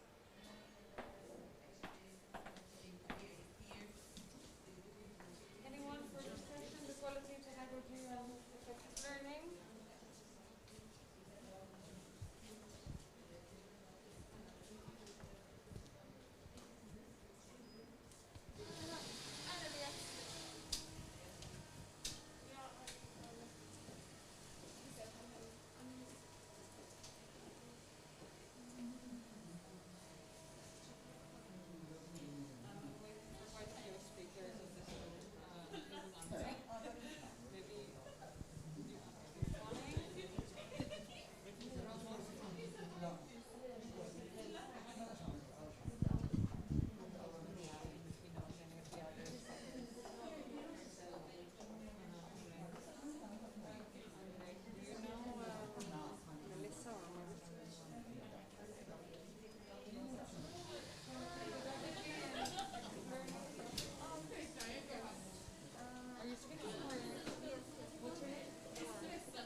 I guess we should start. You are the first two anyway, Marilyn is the next one, and then we'll see with the others. Sorry? Never mind. Tell me. Have a seat. No, because the last two are not here. Not here. But let's get started. Not to Melissa, Mariska. Anyway, let's get started. No, let's first.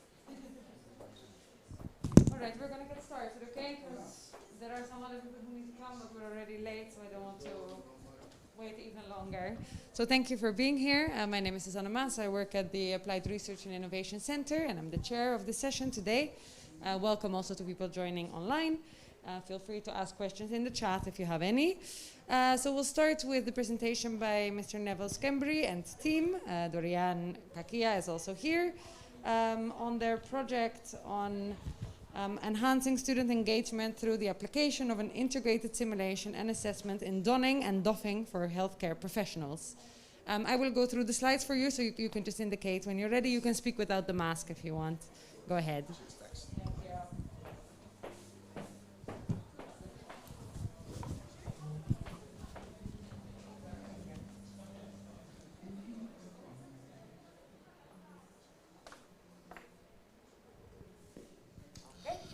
Okay, thank you. So the title of our project is an integrated simulation and assessment in donning and doffing for healthcare professionals called ISET.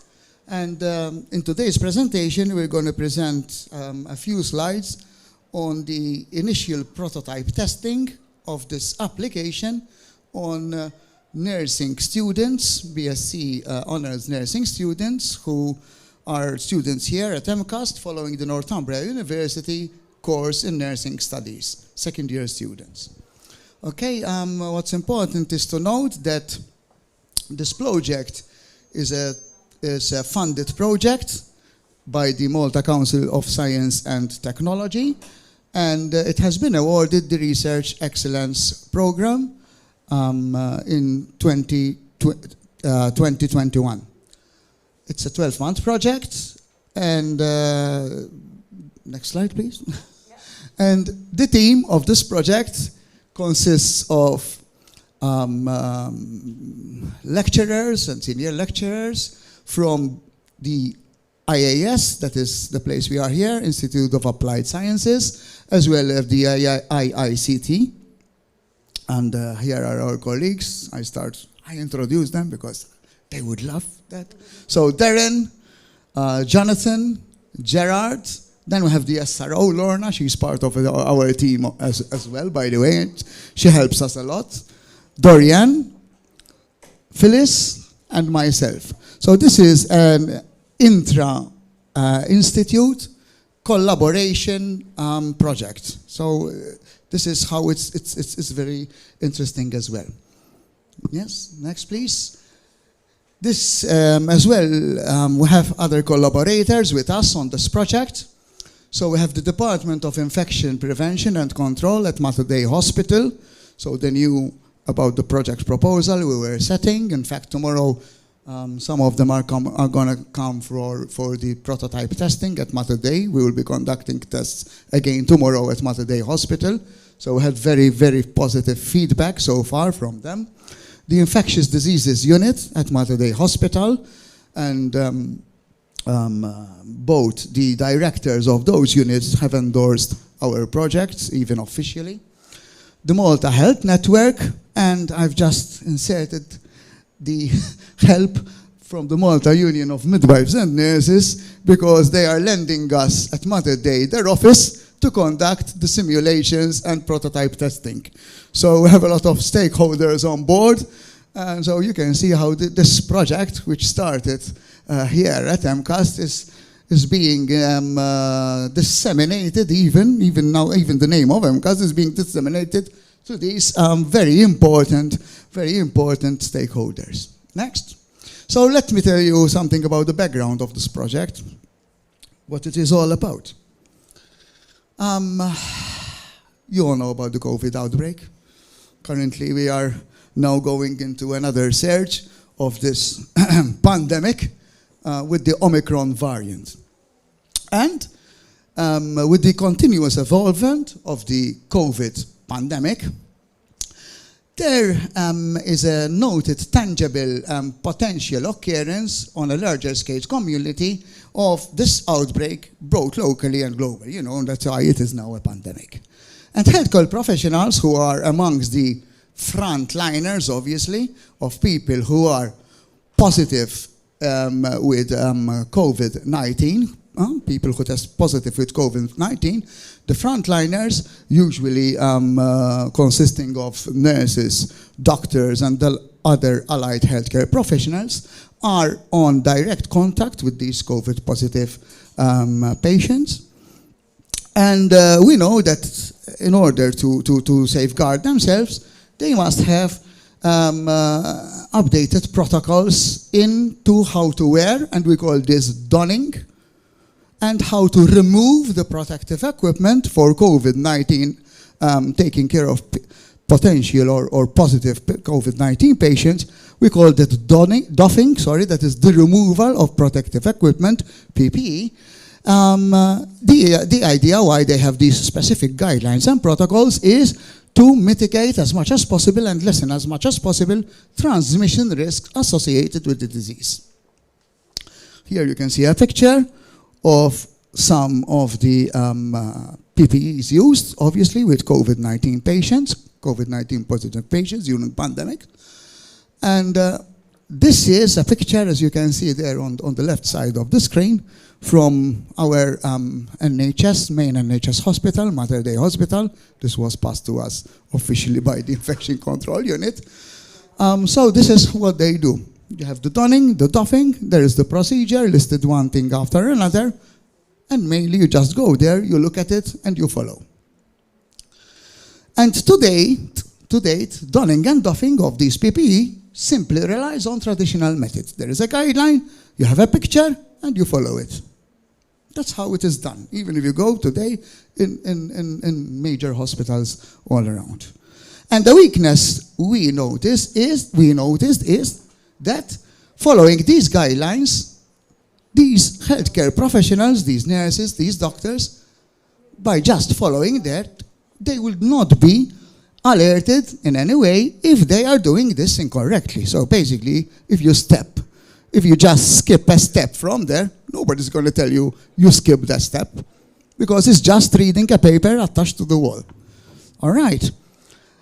Important for us to tell you is that whilst in the case of COVID-19 positive patients, donning procedure is important, but it is of a major importance, the doffing, correct doffing procedure, that is removing of PPEs. Why? Because obviously, while you are taking care, imagine you wear these PPEs in the ICU, in our ITU here in Malta, you have to spend like 4 or 5 hours with that PPE on you, taking care of a COVID positive patient. Obviously, the equipment will be full of the virus on your PPEs. So removing the PPEs, that is the doffing procedure, is of crucial importance for us. And currently you just go, you see a picture on the wall, and follow it. Next slide, please. So literature says that protocol breaches during donning and doffing of PPE, such as touching the files while doffing, can increase this transmission of COVID-19. And thus, the importance of strict adherence to PPE donning and doffing protocols is paramount. All right, is paramount. Locally, Professor Michael Borch, who is he endorsed the letter for this project as well, just for you to know, we have a formal endorsement from Professor Michael Borch, who is the head of the Department of Infection Prevention and Control at Mater Dei Hospital, stated that, and this was on the Times of Malta, that every healthcare quarantine case could potentially have been avoided had the hospital's personal protective equipment protocol be followed appropriately. And as we know, this was one of the biggest problems we have in our hospitals. A lot of nurses, doctors, and taking care of COVID-positive patients, they become themselves infected, and then they have to go on quarantine, and this puts more pressure on the hospital. So our project is to try to tackle this, this part. And we believe that our contribution is a big contribution, so this is MCAST's contribution as well, to research on COVID-19 pandemic.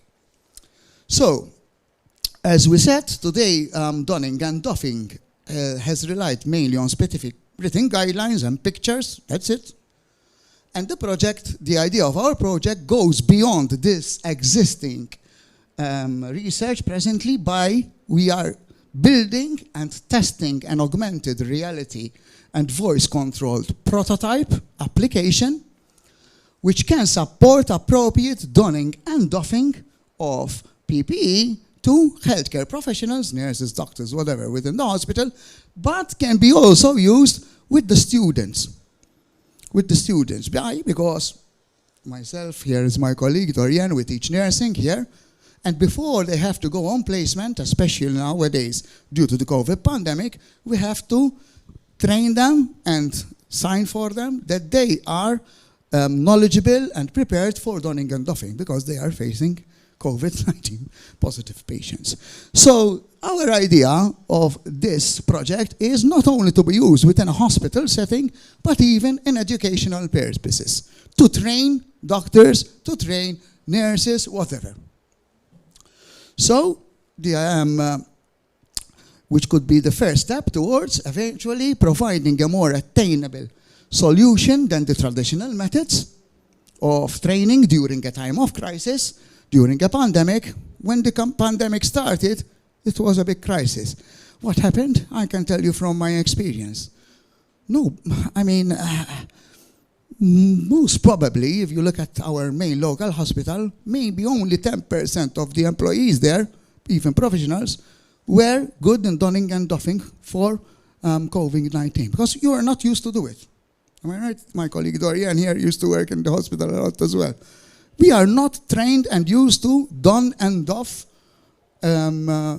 during our normal practice within the hospitals. So it created a crisis. They had to train all the staff, thousands of people, to be trained in a few weeks in donning and doffing. And let me tell you, it's not easy. It's not easy. I mean, I used to don and doff regularly when the pandemic started, because I was one of the first who, when we opened the Al Farouch swabbing center, was there.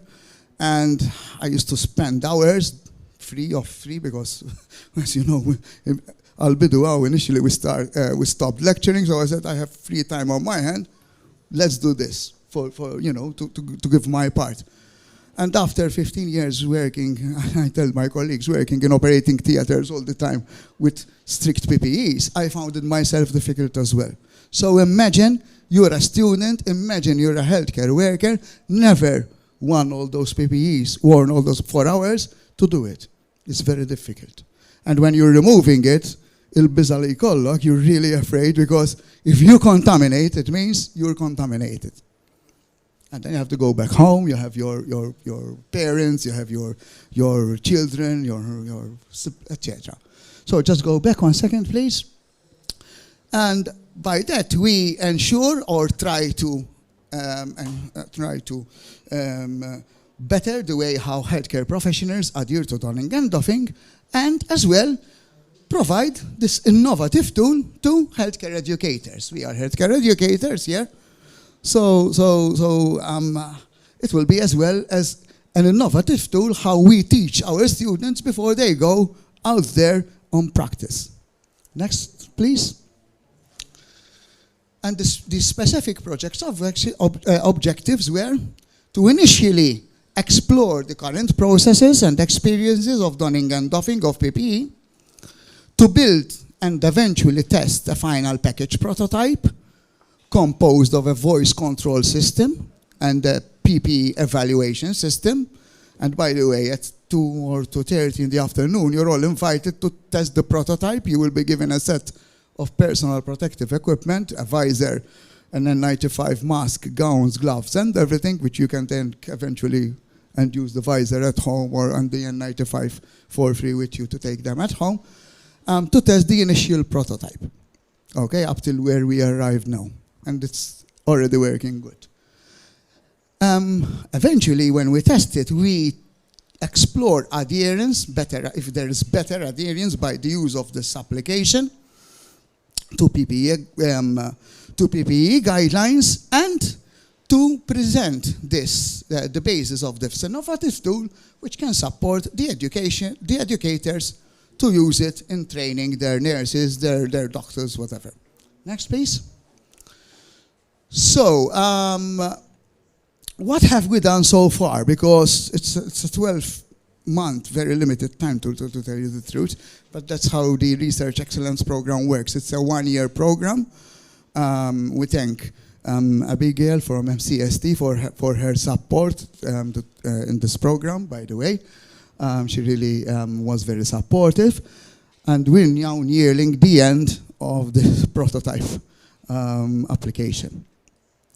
So, what have we done? So, processes and experience of donning and doffing have been explored amongst a purposive sample of healthcare professionals, nurses working at MCAST, so basically myself and my colleagues, because we are all registered nurses, besides being educators, and we have all our experiences in donning and doffing somehow. And as well, we started discussing initially with experts from the infection control unit at Mater Dei Hospital.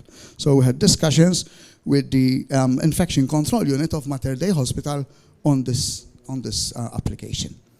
A voice control system and a PPE evaluation system has been developed to to allow for effective voice command for the use of the procedure, to go through the procedure of donning and doffing, and a series of tests and feedback through qualitative interviews.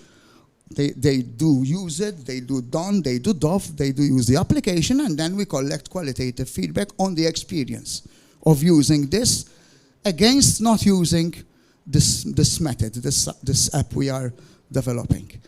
We collect this from nursing students at MCAST, HCP users, so healthcare professionals at Mater Dei Hospital. Again, I said tomorrow there's another run with a number of nurses from Mater Dei Hospital. It will be conducted there at the hospital. And as well, nurses, nursing educators here at MCAST. Next slide. So what we are going to tell you today is basically some feedback received in the initial prototype testing, not the one if you will go to test it today. This is something which was months ago, the very, very initial prototype. So we tested this with a group of 20 students here at IAS, Institute of Applied Science, following, as I said, the MCAST Northumbria University nursing degree course. They were in their second year. And they were going eventually to do their practical placement at Mater Dei. And, as I said previously, we have to train them. So we usually do a 5-hour seminar. We show them videos. That's how this is usually taught everywhere. Official videos from the infection control unit. Then we show them the videos. Then we show them how to do it. And then they try it themselves. And hopefully they do it correctly. Then, whoops, they're off. And they are meeting these COVID-19 positive patients from the following day. And we said, during that session, we said, okay, let's test the initiative and let's gather some feedback. That's what we're going to show you. So what we did is, we showed them the videos like usual. We showed them how to do the donning and doffing normal, like usual. But then, here in the practical room of IAS for nursing, we got this prototype. So Darren and Gerard from the Institute of Computer Science brought the prototype, and they tested it themselves. Okay, and then we gathered feedback through SurveyMonkey. So, as you can see, there was very positive feedback on how this helped them in learning donning and doffing. Okay, so did you find the integrated simulation ISET program helpful in donning? That is, remember, putting on, which is the easiest thing. All right, and strongly agree, etc., etc. Then, how did they find it in the doffing? That is, removing. A little bit less. Doffing is much more difficult, to tell you the truth. So yes, I would expect that it will be a bit less, because it's still not easy in itself. Okay. Did you find the process, the steps of donning and doffing through the use of the initial prototype provider easier to follow than the normal traditional method of teaching you? And we had as well much more positive. By the way, these were second-year students. So the year before, when they were in the first year, they had the same session, because prior to their first year going to the hospital for their practical placement, they had the same session, but without using the ISET prototype. So they could eventually as well compare to what happened last year, to their previous experience. That's why this. All right. Next slide, please. Then we gathered some feedback from them as well. It was part of their in their survey, and here you are finding a few sentences about it. So all participants had positive results. Some emphasized that the application, this is the feedback from the students, helped them in reassuring themselves. Because I am now doing it, and something is testing me and giving me feedback. To practice during their own time and confident that they are following appropriate guidelines. Why? Because eventually, where would we like to go there? We can eventually develop a system whereby we show them this, they try it here, we give them a URL access at home, we give them 2 packs of donning and doffing equipment, and they can try it at ease at their home. Because this can be used from your mobile phone from everywhere. So you don't need any special apparatus. We even tried it by using a normal smartphone. Through the camera of your smartphone. This can be used through the camera of your smartphone. And they said, yes, that they find it beneficial for teaching, etc., etc. What they suggested, they were satisfied with the idea. They suggested a few things for us as well as students, which we really enjoyed. That the next step would be written on the screen. So you are doing this, now next, prepare yourself, you have to touch the gloves, you have to touch this. So we learned from our students' feedback as well. At that time, it was not available, by the way, on a mobile phone, because I said this was the very initial months ago. But we even took this on board. Now it can be through your own mobile phone. Last slide, please. Long-term potential of this application being developed here to this research program. The possibility of the eventual full development of the smart application. We see a lot of potential. I really believe in it. I mean, my colleagues know, we discussed the idea, and thanks to them, they embraced it, and they really helped me. I really believe in this, because it has a long-term potential in education and even in a clinical setting. In a clinical setting, at the hospital or whatever. And that's why they are trying it at Mother Day tomorrow, basically. And this shows the full benefit of what applied research is really about. It's not just doing research and putting a paper, but actually producing something tangible. And this is how I see it. The introduction of ISET applications, we eventually see that if this goes on and we have we need support, financial support. This could be introduced, maybe even sold, to hospitals, clinics, nursing homes, but even as well in educational institutions. I already have feedback from UK universities telling, when are you going to finish this? This is really something which we are enthusiastic about. I have my colleague there.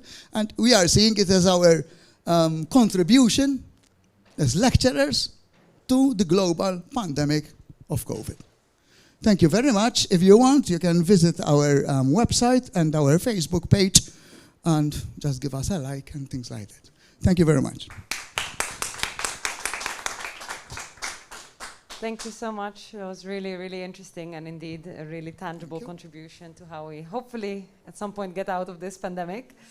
Thank you. Any questions? We don't have a lot of time, but we do have time for one question if anyone has. Don't be shy. Don't forget to come to try it later on. Yeah, that would be really great to try it out and see for ourselves. Anyway, if any questions come up later, we can for sure find you in the lunch break. Thank you again. Let's move on to the next presentation, which is about telepresence robots in education. We have the robot here with us, which will be presented by Andrea Tard on behalf of a group including Clifford Raffaele, Edwin Samit, and Abdul Rahman Bazina. I'm just going to bring up your presentation. Thank you. So this is a project titled Telepresence Robots in Education. We will be showcasing the robot at the end of the presentation. It is an Erasmus Plus KA2 project. That's better. It's an Erasmus Plus KA2 project which has started back in March of this year. We had some delays because of COVID, as with a lot of things. I will be giving you a bit of an overview. The project is still in its early stages. So we don't really have any actual results so far, but I will be taking you through what we plan to do using this technology. So first of all, a definition of what telepresence robots are. Telepresence robots are basically a robot typically consisting of a motorized stand. If you maybe can bring it and we'll showcase it so that they can see it while I'm explaining the definition, that would be, I think, better.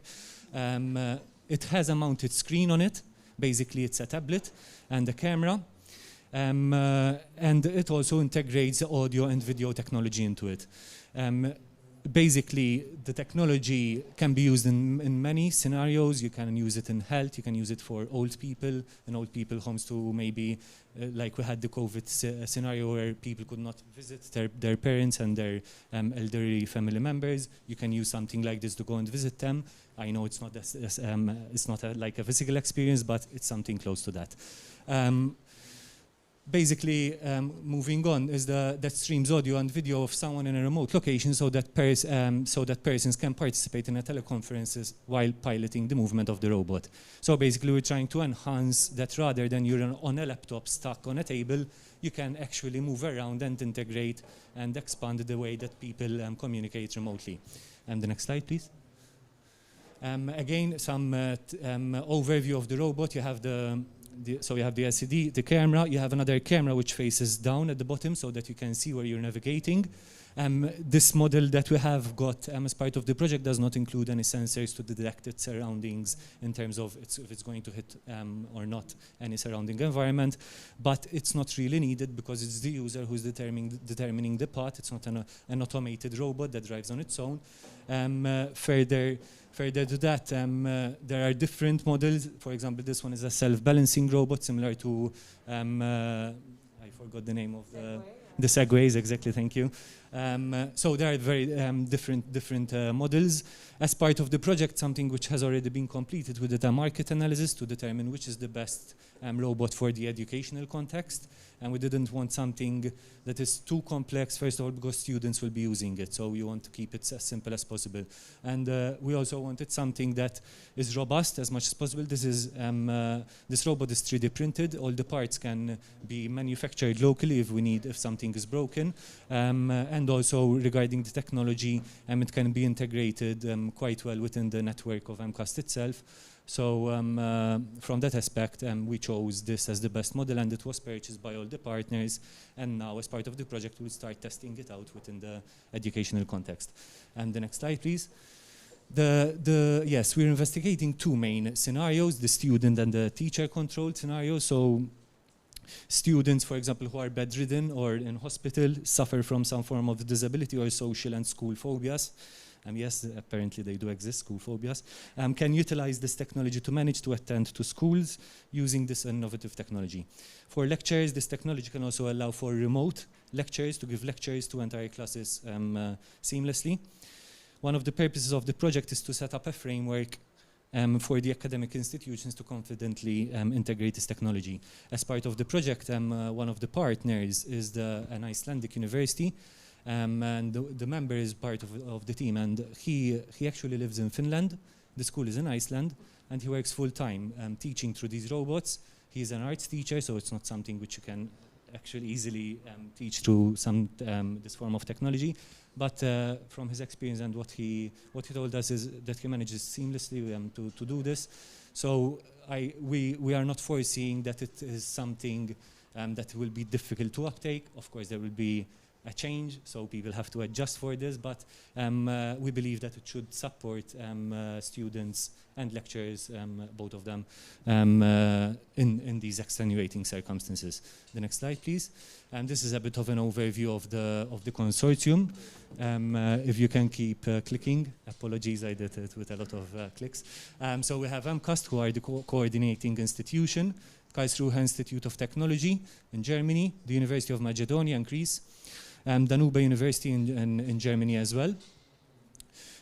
St. Margaret College, Verdala, it's a college in Malta secondary school.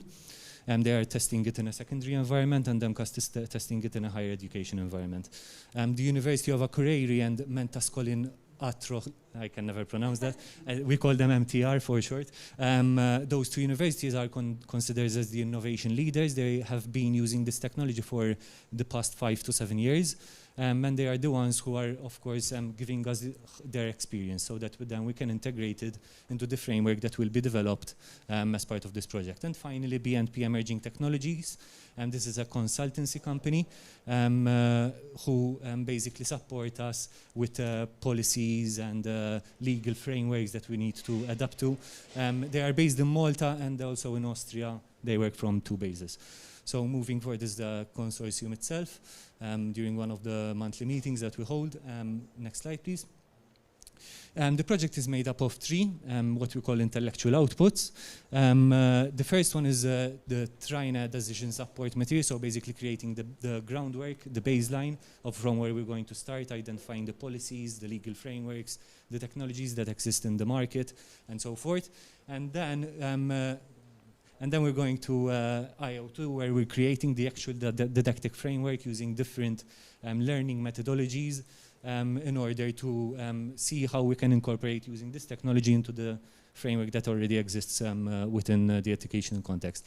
And finally, IO3, the intellectual output tree, will be the Trina toolkit, which will be an online platform where all the information that is generated through the project is gathered and is made available for any other educational institution who would like to uptake this technology. They will find all the information that they require, starting from the decision makers, who will be the people who will start the purchase and the integration of this technology, to the lecturers. We will provide examples of lectures taught using this technology, videos. There will be also an online platform for communication as a blog, sort of, and several other things to help the future education institutions to integrate this technology. If we move forward. So now I'm going to show you a 5-minute video of the University of Akureyri, one of the partners, of how they use this technology. Is it possible to mute the video? I don't know if that's... Because I was intending to speak, but in that case I take a seat, don't worry.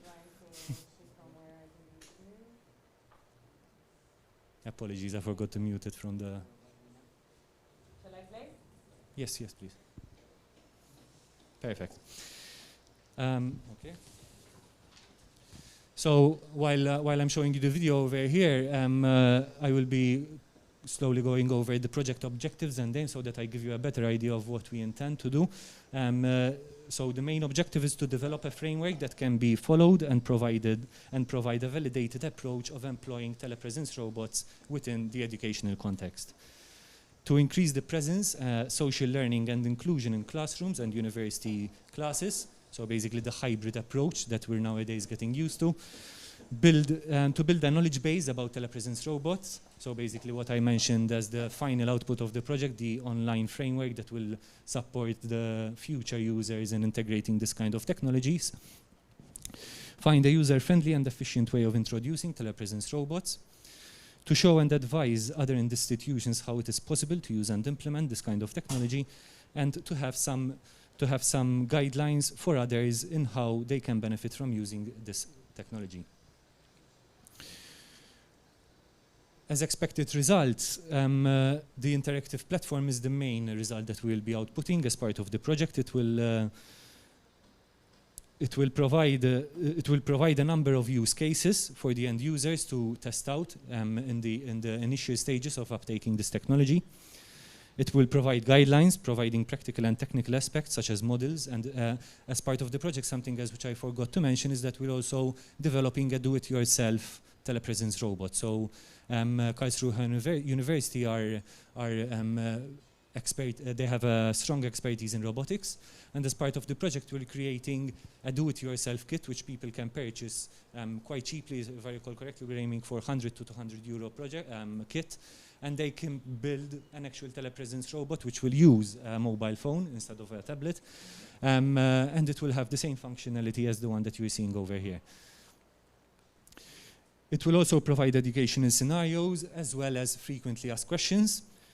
Basically the most important findings out of the literature review and the best practices, get concrete ideas about the possibilities of telepresence robots in educational settings. Also, we'll be creating an interactive map to allow other universities to know which universities close by are already using this technology so that they can liaise with them and discuss with them how they integrated it themselves, so that of course it will help out the process of integration at the specific university. And finally, it will provide information about existing projects, research, news, and about telepresence robots in education.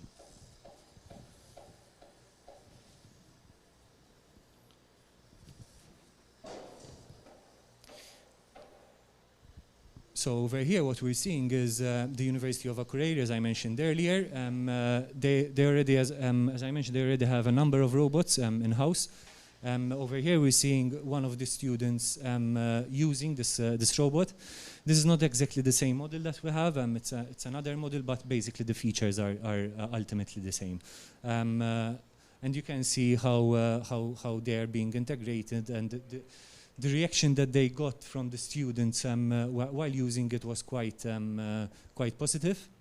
At first, of course, there is the surprise effect where the students are all the time looking at it, seeing what it's doing, the excitement, but following a period of using it became as if one of the students themselves are being present. I don't know if you would like to see the rest of the video. It should not be much longer before we move on to the next slide.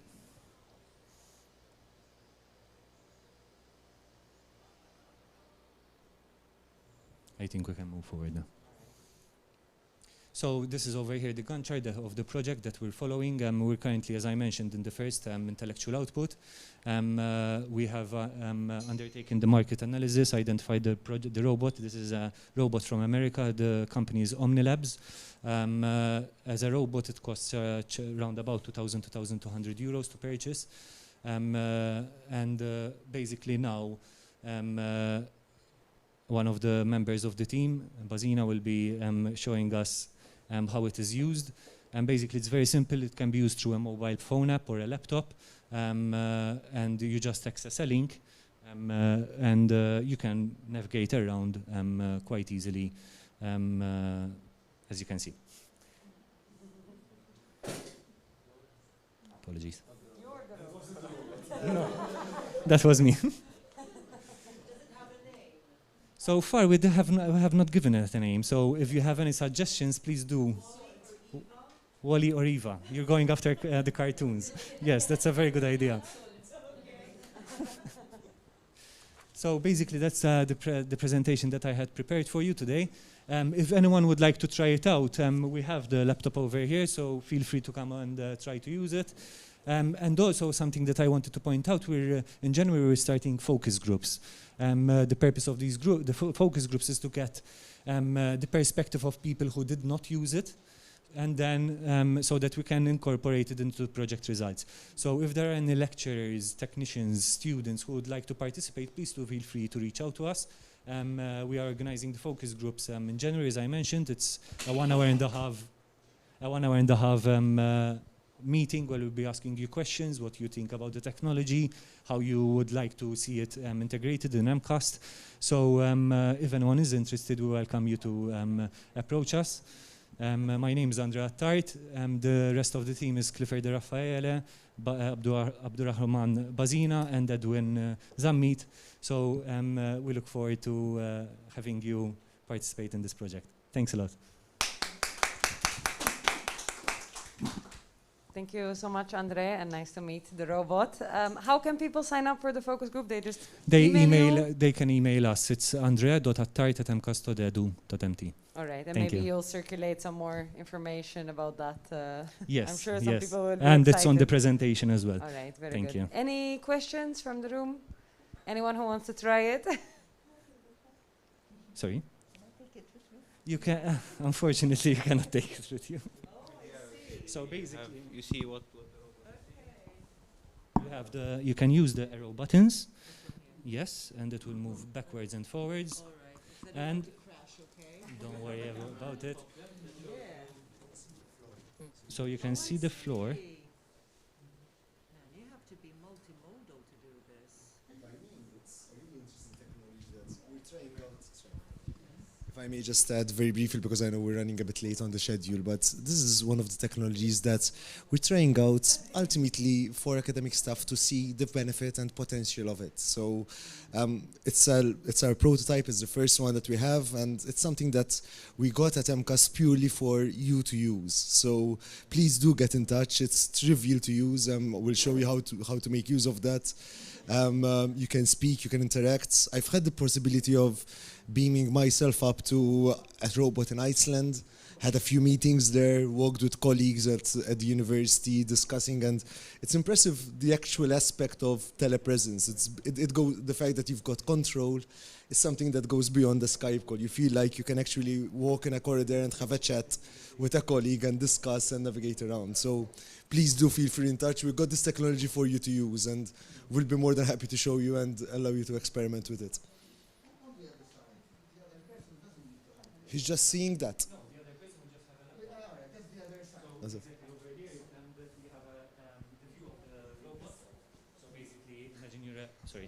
So on the other end, you will have the view of the robot. On the top right, the bottom part, so there's a camera facing down at the wheelbase so that you see where you're navigating.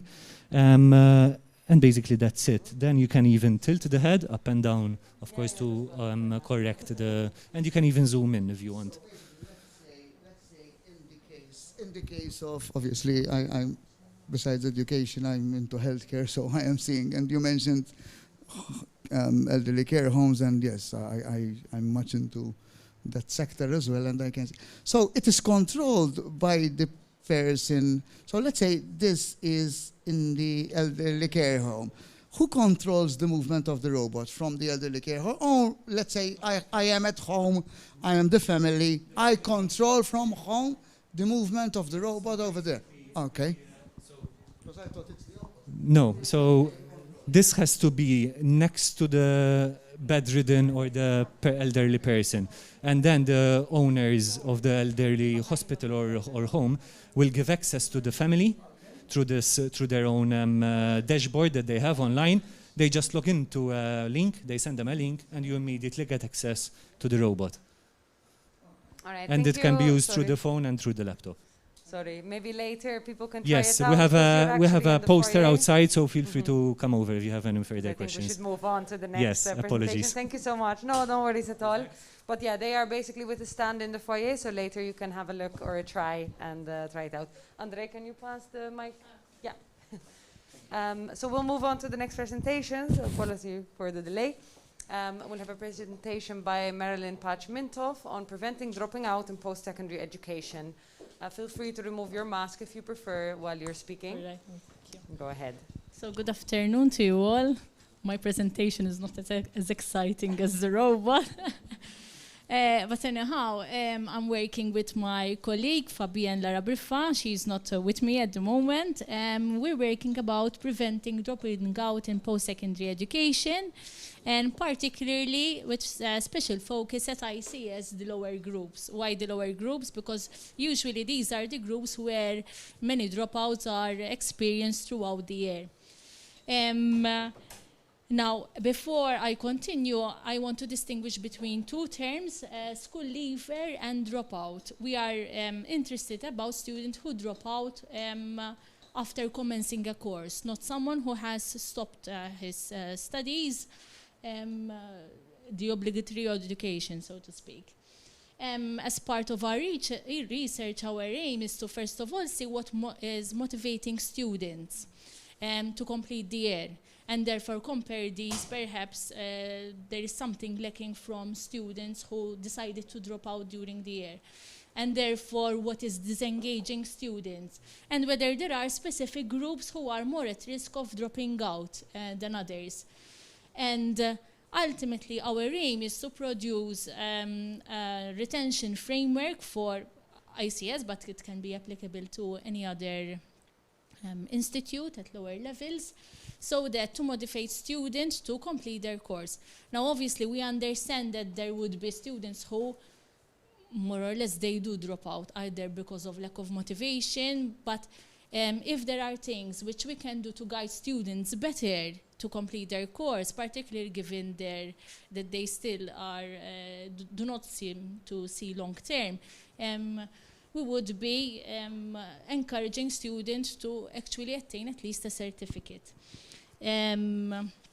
So our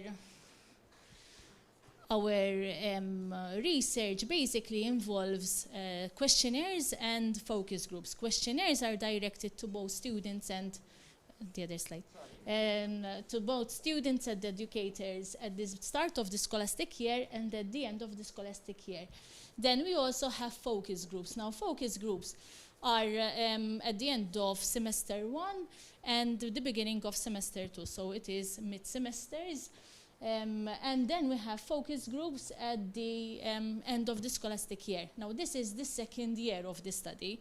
Last year, we found it difficult to find students to participate in the mid-year's focus group.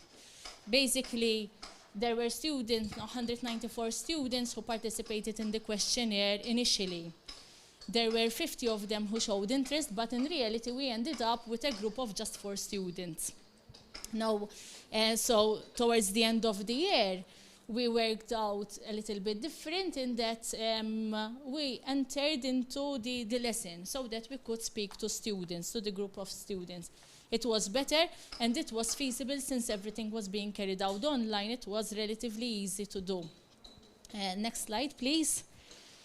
So in our questionnaires, so mostly 16 and 17-year-old students participated in these, and they were asked about their educational experience, both past in their secondary level, as well as how they are finding MCAST and why they chose MCAST in the first place. We asked them to rate, okay? We asked them to state what was positive about their past educational experience and what was negative. Both this year and last year, there were similar factors, because friendship seems to be the #1 reason which motivates students to enjoy their scholastic experience, good student-teacher relationships, and then the fact that notes or that the lectures are well organized.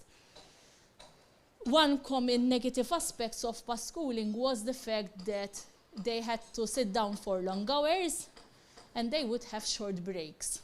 And also that most often during secondary years, there was lack of practical experience, which students disliked. One thing to mention also as positive is that they really enjoyed extracurricular activities and concerts, etc. So anything which is hands-on and which they can participate physically in. And so this, I think, it's something which we need to work on more as MCAST. Next slide, please. The incentive to continue studies are good employment and financial stability. And sometimes when with regards to financial stability, it's not because they need to be financially independent themselves, but because they also need to support their families. To pursue other courses at higher level, because they would not be offered at that particular level due to low attainment in the number of certificates. To make parents proud. So there was also a feeling is that I want to do better, either to disprove the label of being low achiever and to make my parents proud. And next one.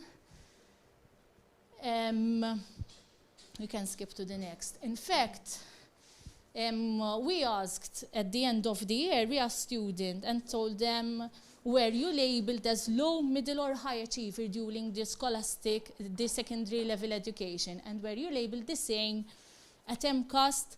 Now, most of them, they said that they were labeled in a similar way here at MCAST.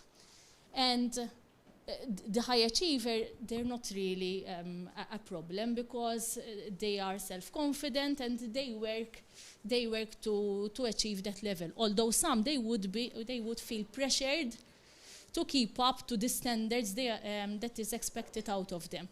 However, with regards to low achiever, it can go to both ways, because they can either study more to disprove that label, or else what happens is that they are discouraged.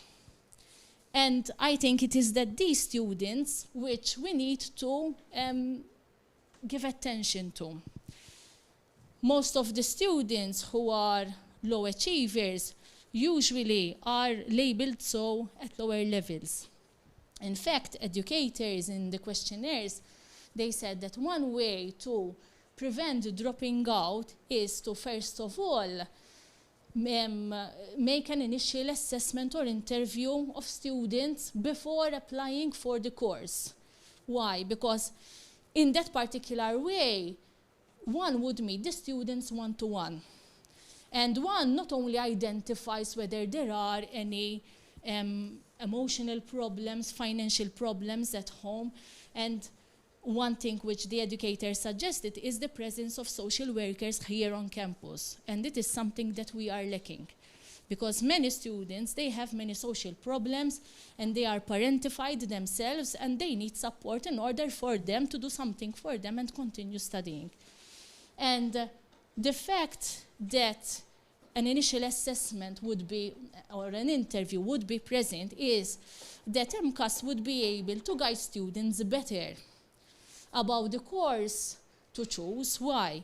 Because from focus group, we sort of found out that at the beginning of the course, students would have false expectations. They do not about the workload it entails or the financial requirements of the course. For example, level 3 beauty students, most of them, they enter level 3 beauty because they like doing makeup, they like doing nails.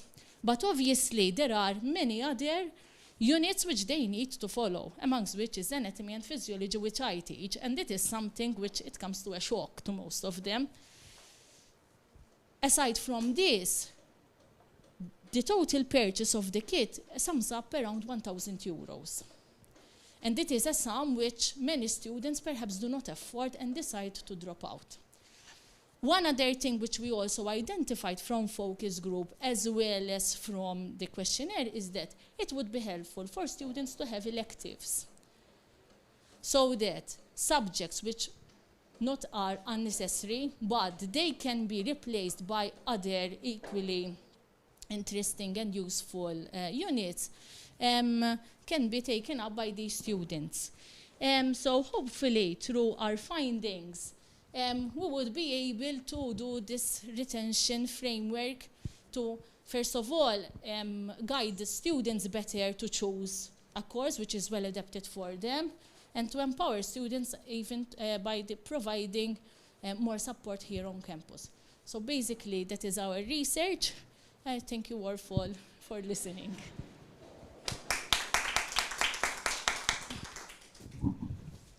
Thank you so much for the presentation. Any questions from the room? Yeah. Yes. I missed parts of it, to be honest. What is the reason why it was spread over 2 years? First of all, last year it was like an abnormal scholastic year. And in reality, the fact that it was online, there were less student dropouts. Now we wanted to see then this year whether it will be the same. I mean, the more data we gather, the better, the more robust is the research. And since last year it was all online based, I mean, that is not the norm. So therefore we decided to continue this year to make sure that even the reasons given by students, etc., are, I mean, well funded. Yes, sure. Did you compare the level of dropouts when it was online to when it is in class? And We are, through the data which will be gathered this year, that what is, yes, no, not what is shown, what will we aim to do. Because at the moment we are still gathering data for this year, so obviously we cannot know exactly what is happening at the moment.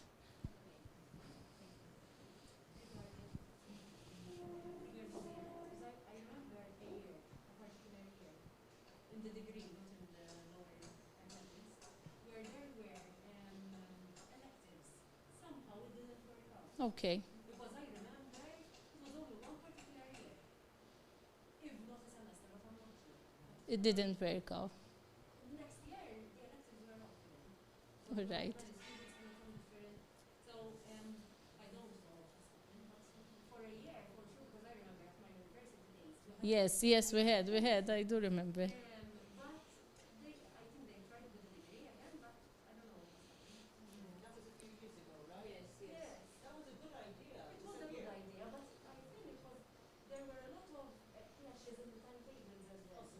Because I remember trying to struggle between my timetable and other, so I don't know, maybe it was something administrative. I had many students coming from, for example, arts. I teach anatomy here. They were very interested in the subject, but in reality, it was an additional burden for them because they were not managing the timetable. Okay. So I don't know what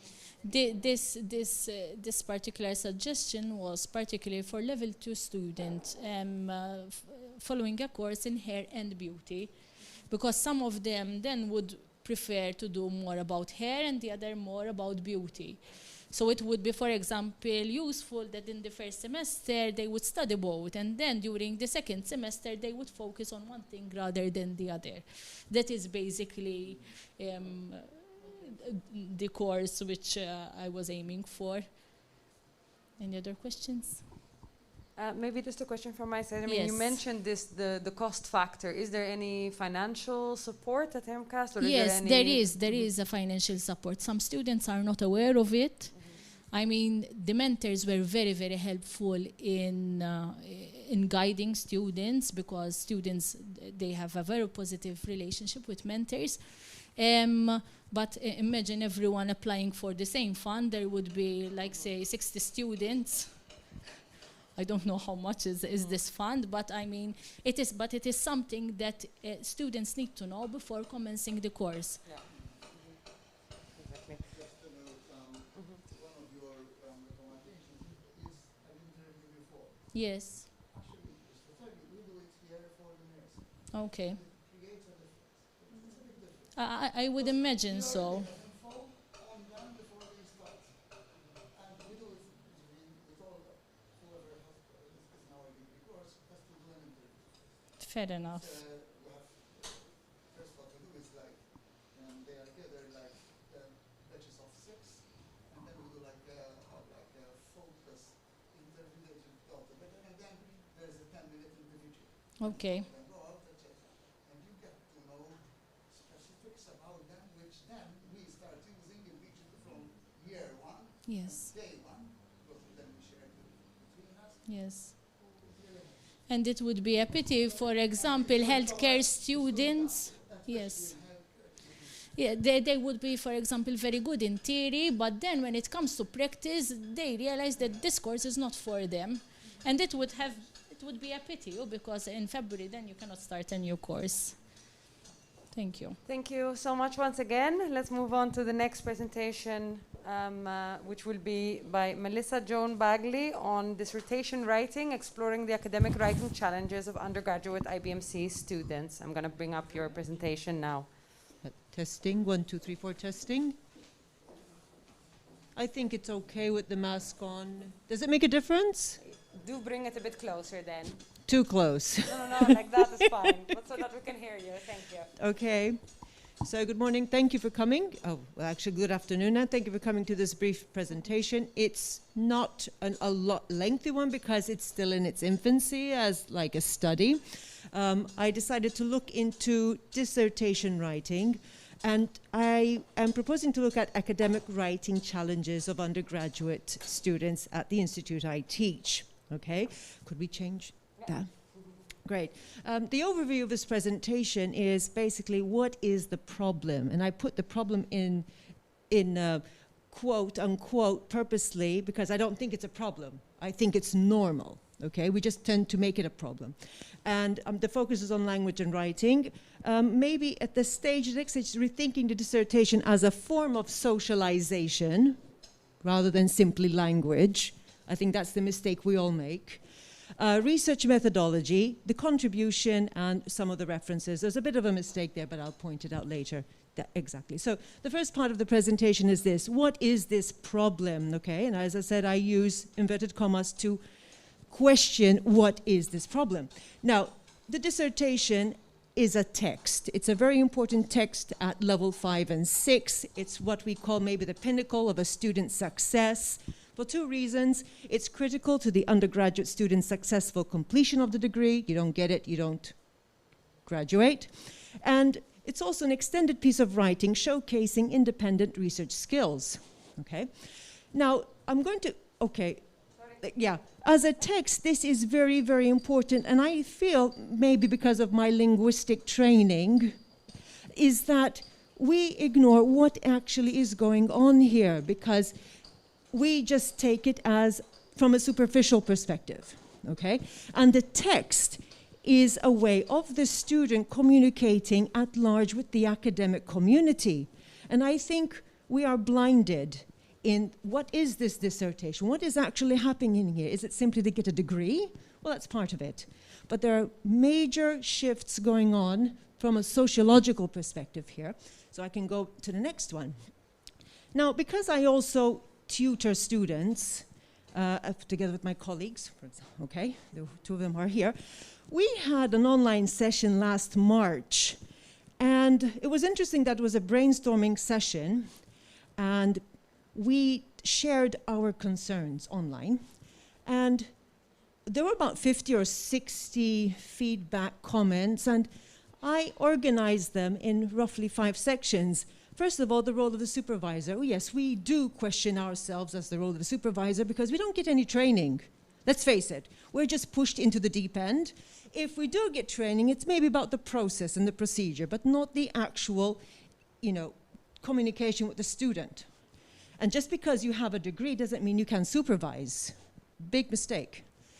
Also, expertise in subject area, that's an area that we do feel uncomfortable sometimes. I am in linguistics, and I sometimes supervise business subjects. The softer ones, okay? Not the technical ones. They questioned the research skills. There was an issue of administrative issues like the SOI. We had a problem with the SOI being accepted, et cetera, et cetera.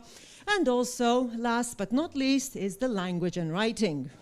And everybody is complaining about, their English is poor grammar, poor syntax, writing skills are abysmal, et cetera, et cetera. And this is where I got my feelers up. Oop!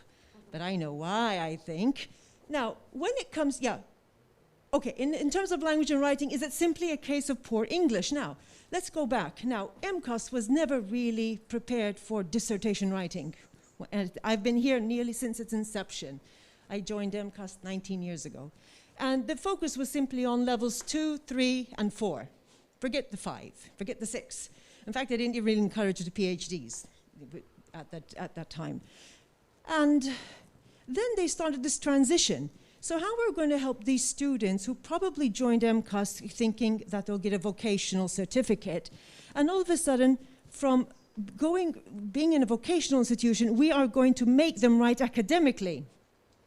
Very, very different from teaching English for business, and then you go and teach them English for academic purposes, and that is a big gap. And so for some reason, we have this expectation that students should come fully prepared with English skills to write. And that is the biggest misconception we have, okay? Nobody in this room ever started with perfect English anywhere, including myself. So wait, let's hold our horses on and think about this. So it's important it's necessary to rethink the dissertation as a process of socialization, really, at the very end of the course, into the academic community at large. And I'm going to explain the theory behind this, okay? What do we mean by socialization? They're learning. They're learning how to communicate in academic discourse. They are learning how to write. So they do it through the assignments. But the assignments never really prepare students for the big thing, okay? And this is what students tell me at the end of the course: Miss, it's not an assignment. And I would tell them, this is not just another assignment, because you are going to be reviewed by a network of people. And when it comes to your assignments, you are simply having you're involved in a partnership with your assessor, at most maybe a third party, to check the quality, the IVing we do. But at the end of the day, it's going to gather dust somewhere. But the dissertation is going to be exposed to a bigger network. And this is something they don't understand. If they fail a dissertation, they blame the tutor. They don't see, oh, there was a board, and there was an external examiner, and there are international standards to abide by. They are not aware of the rules and norms of the community, okay? So we can check, okay? So when rethinking the dissertation, there are 2 things I'd like to work on. First of all, they are joining an academic community as a network of individuals who share common knowledge all around the world, all around the globe, okay? The academic community at large is very diverse, and that's why we have this academic discourse communities. We use the plural because we have many smaller communities under the umbrella, okay? But even in this case, we have standard academic norms and behaviors, and part of that is a dissertation, and part of that is how you structure the dissertation, like IMRAD. You probably have heard of introduction, methodology, results, analysis, and discussion as the typical structure of the dissertation, and papers in health sciences, in empirical-based studies as well, not literature really, okay? And also, having particular discursive practices, because language in writing can be perceived. Most people see it as a skill. In popular parlance, it's a skill. Or people say, oh, you should be writing like this, or there's a grammar mistake here. Okay, it's very prescriptive. That's the popular approach to language. And then if you study language, you become more aware of, oh, we're going to describe language, or you're going to take a critical approach to look at the social and cultural factors involved in language. And yes, the dissertation is a cultural artifact. It is something that we are creating. It's like doing anthropology, but in an urban setting, okay? You don't have to go to the jungles of the Amazon to study culture. It's all around us. We live in it, okay? So what do we mean by discursive practices? Well, practices are routinized ways of seeing things and doing things and understanding the world, okay? And discursive has to do with language. Could be speaking, could be writing, could be reading. These are patterned ways of language, okay? When we say patterned, like we have certain expectations. We expect doctor to speak medicalese, and a doctor to doctor will speak in medicalese. The same with the lawyers, and the same with other practitioners. Could be an architectural firm. They're using technical terms. So they're expecting certain patterns of language. And this is where I was saying, listen, the dissertation is very much the same, because in academic communities, you're going to have discourses which are typical to this particular kind of behavior and what we're doing with these students, okay? Now, these students come not knowing what is expected, and that's very normal, because they're here to learn. They're here to learn those patterns of English, because we tend to present things in English. It doesn't mean they can't present things in Maltese, but I think it would be a greater challenge, because we may not have that, it would exclude them from a network. Because we have a network spread all over the globe, and we're trying to find a common medium. And one of the most common media that we have is English. Happens to be English. Could be French, could be Spanish, it could be Arabic, okay? But to communicate with a network of people where you do not see, you don't have that high presence, but you communicate in absence, okay? What do you do here? So you need to communicate using the same semiotics, the same symbols, the same signs, the same discourses, okay? Students are unaware of this. Even we are unaware of this, because we're concerned with our day-to-day running of getting the course done and making sure those students graduate. Let's get the next batch. We're part of a little mill sometimes, okay? And that's why these two things need to be considered as part of communities, because we have the business people, and we have the healthcare people, and they have their different ways of communicating, slightly different, okay? So I don't want to say that English is a neutral skill. It's far from neutral. Actually, it is context and practice dependent. We can go to the next one. So what is writing? The dissertation is showcasing skills. The successful student would have good writing skills, and would have used the rhetorical patterns in order to get the good grade. They have to learn how to write like their tutors and like their predecessors, okay? And the better they write, and the more likely they are they're using the specific genres, the more likely they will pass. And why do they need to learn these specific discourses? It's because they are, without realizing and without us realizing, involved in the communication of synoptic knowledge. Now, forget the synoptics at MCAST. It has nothing to do with resets. Synoptic knowledge is explicit knowledge, it's formal knowledge, it's objectified knowledge, which is very different from the kind of knowledge that they had in the ancient world, you know, when they had tribes and they had to memorize things and they passed on knowledge from guardian to guardian and they memorized these things. And they do say that when a language dies out, you lose out on the culture. Think of that kind of situation where the guardians were the guardians of knowledge in that particular culture. That we have shifted nowadays to a system of experts. And this system of experts nowadays is more concerned with synoptic knowledge, which is not tied to the nature and to the context, but it's very impersonal and very abstract. So we are like millions of people across the globe. Yes, we are millions. All these little centers of knowledge generating across the globe, okay, all involved in the communication of synoptic knowledge, the creation of synoptic knowledge, okay, and to be shared, because it's useless if you don't share it.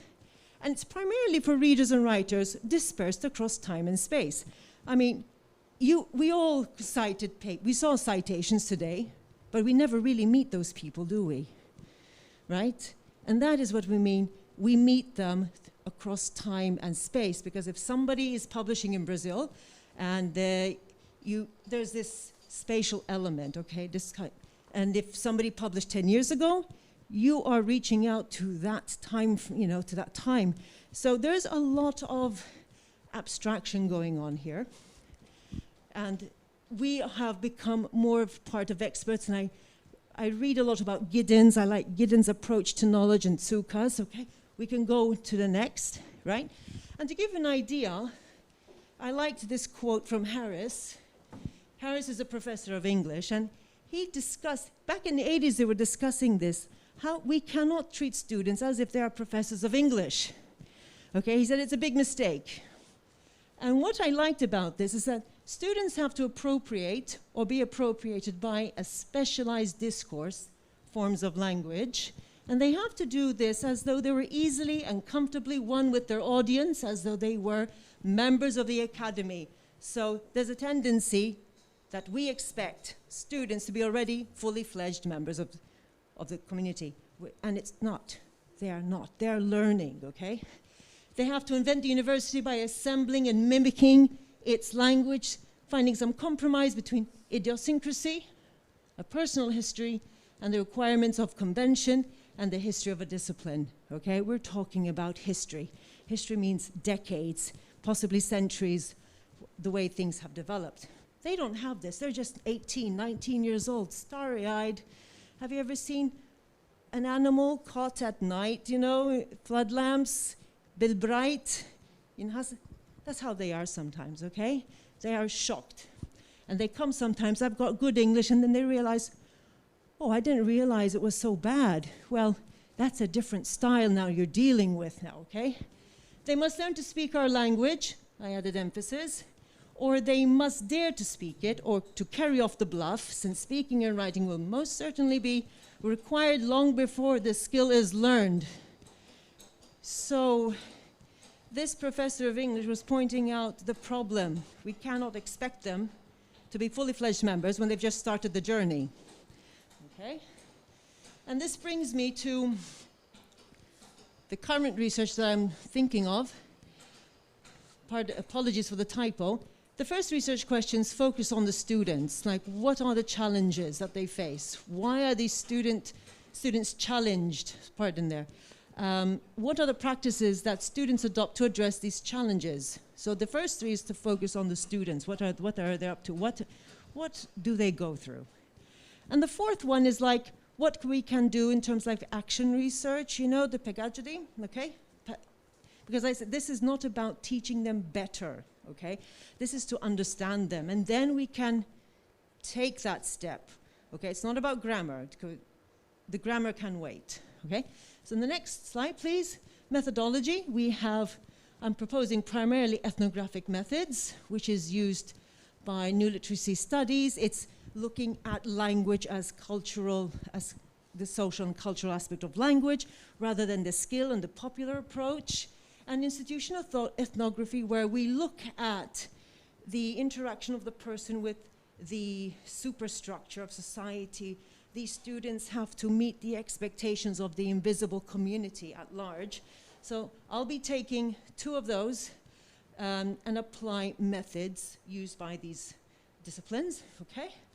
And I hope that this study contributes the following: to unpack the dissertation writing process at different levels of production, primarily from the student-tutor point of view, maybe. Also the tutor could be involved. Critically reflect on the writing process to provide deeper understanding of less visible challenges involved.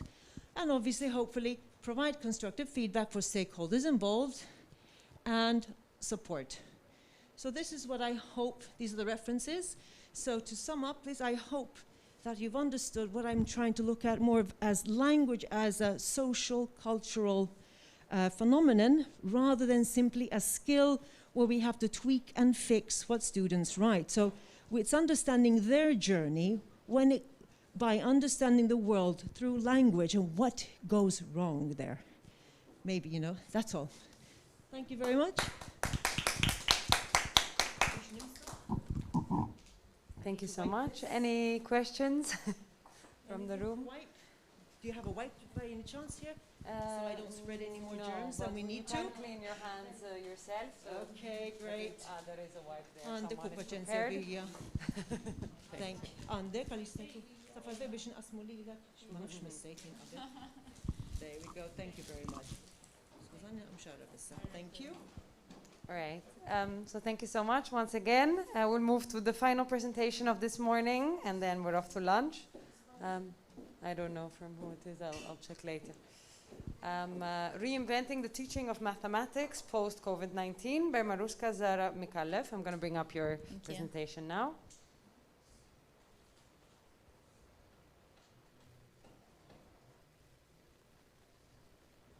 Go ahead. Thank you. So good afternoon. I will be presenting my research, which is still at the very initial stages. So basically I'll be presenting the rationale, the research questions, and findings of the literature, which I will be basing my literature review on in the second semester. Okay, so I'll be starting by narrating a short story. Can you play the video clips? Of a lecturer who used worksheets, tasks, and discussion during lessons, but pre-pandemic rarely made use of technology. Now, as you can see, COVID-19 pandemic came along, and together with it online learning, and this is the change that was made possible. So this is a lesson on averages, Kahoot quiz, which is assessing students on their understanding on both conceptual and procedural understanding of averages, together with a video clip where they are presented with how statistics can be misleading and persuasive in real life. So this was used during the same lesson on averages. Okay, so this is the use of Padlet, where students can interact and share ideas. Here they were actually constructing their own problems on averages, and what better ways there to assess their understanding of what is average. And then they also made use of a real life example of a task where they had to use Excel formulae to calculate different types of averages using the software. Okay, so as you might have assumed, the lecturer was myself. Can you move on to the next, please? And yes, the lectures that I planned for online delivery were actually superior to the ones that I had planned pre-pandemic. Why? They had a higher visual component, they encouraged more interactivity. I made more effort to try to engage students because they were prone to be less interactive behind the screens. They were more creative, and this drastic change in my pedagogy inspired me to reflect on questions like, what will I take from this pedagogical change? What is the way forward? And once COVID-19 is over, will everything return back to normal? Yes. Okay, the first quote, at a time of crisis is an opportunity for all education systems to look to the future. So COVID-19 pandemic brought with it many constraints, including online teaching, for many lecturers who had little or no experience of online teaching. This brought with it many constraints and many challenges. However, many educators had to relearn ways of teaching and reimagine possibilities of teaching mathematics, among, of course, other subjects. And these constraints gave rise to innovative ways of teaching. Okay, these are my research questions. What are the emerging pedagogical realities in the context of COVID-19 pandemic? So how did MCAST lecturers actually embrace this change? What pedagogical lessons have been learned? And what is the way forward in mathematics teaching and at MCAST? So which aspects of teaching will the lecturers retain after the pandemic? I will be focusing on the teaching of mathematics in levels 1 to 4 at MCAST. And data will be collected through semi-structured interviews, hopefully later during this year in the second semester with a sample of lecturers. And the data will be then analyzed using thematic analysis. I decided to focus on qualitative research because I believe it presents rich data. And although qualitative research is often criticized as being the findings cannot be replicable and not generalizable, however, I believe that findings can be used as a working hypothesis to produce valuable insights into to other situations. Replicability may not be what qualitative researchers seek in their inquiry. Rather, they aim for an illuminating description of a situation that has internal validity. For that reason, I opted for qualitative research. Here there are a lot of publications that have been published in these last 2 years that provide a snapshot into the remote teaching in 2020 and 2021. This is one particular research where over 200 lecturers were questioned about their experience. And as you can see in the second paragraph, many lecturers mentioned that they had to adjust their teaching practices and made use of different approaches to adapt to the situation. And if you look at the last 2 quotes, this is a very good time to think about starting anew rather than just adding on online increments. Lecturers should not just try to replicate face-to-face teaching. So the pandemic allowed lecturers to examine their teaching approaches and see how they can adapt to the situation in an effective manner. I will have to skip these two slides, this and the next, for this presentation. So on the challenges, I will be dealing with that in the literature review as well, but I'll have to skip that. This is the same research with collective wisdom. I like the term because it's the experience of the lecturers actually make up this collective wisdom. The lecturers were here asked whether to describe the effective teaching approaches, and 75% of them said that they had opted for live sessions.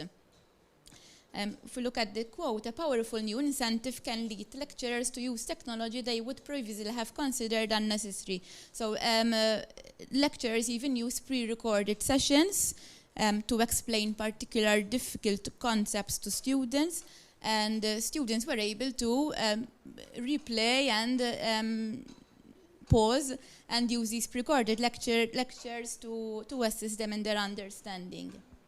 Next slide, please. Okay. Again, I'm not going to go into detail here on assessment methods, but basically the research found that during the online learning, lecturers made use of a broader range of assessments. As you know, in mathematics, we tend to use more closed-ended and timed and supervised methods of assessment usually, but during the pandemic, lecturers did not have that possibility, so they looked at different ways and other forms of assessment. Okay. Another research found that Dumbo and McCallum, they looked into their own practice, and in this case, rather than using newly developed methods of assessment, they used the existing practices and made them more widespread. Why? In mathematics, we don't usually use oral exams, and we don't usually use multiple choice questions. However, they did use these forms of assessment, and they found them very effective.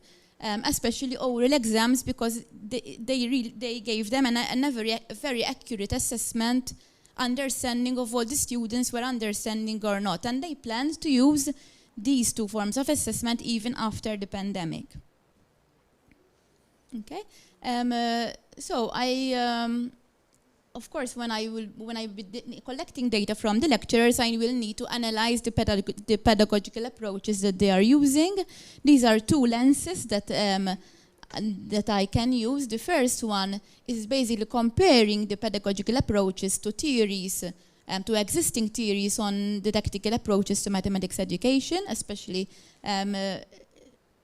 to examine whether the approaches they are using lie on the one end of the continuum, where the approach is based on procedural basic skills and practices, or on the other end, where emphasis is more on higher order learning goals. And the second framework, which is the SAMR framework, which I'll be discussing here. The SAMR model, which was developed by Puente Dura, is usually used to categorize tasks that involve technology in the classroom. Here, it will be used to interpret the teaching approaches, to see whether the approaches that were being used by the lecturers were simply a substitution to the usual face-to-face approaches. So that is the lower grade. For example, if you use a PowerPoint presentation online, that's simply a substitution. Or the task is being augmented, or modification, or redefinition. Redefinition is the highest level of use of technology in class, where, as you can see, there's enhancement and transformation, where the task is being transformed in a way that would be inconceivable without technology. For example, the use of the Padlet, as we saw in the video clip, where students are sharing their ideas, and they can even view the work of others, and this would not be possible without the use of technology, such a task. Yes, I got the idea from this research by Levi et al., who also looked into their approaches during the pandemic, and they saw that technology enabled them to implement a more creative and innovative approach. So the framework can help us ask those two questions. Are we really capitalizing on the technology to transform and enhance our practice, or are we simply substituting in-person approaches with online ones?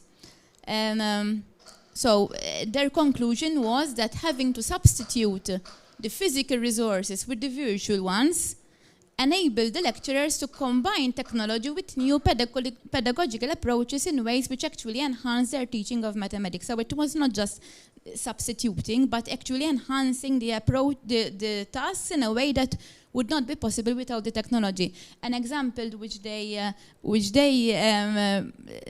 presented was using virtual apps that enable students to construct nets on the computer. Then with just a click of a button, the nets will be transformed into a shape, geometrical solids, which they can rotate and manipulate virtually to examine their faces, edges, vertices. So such a task would not be possible without the use of technology.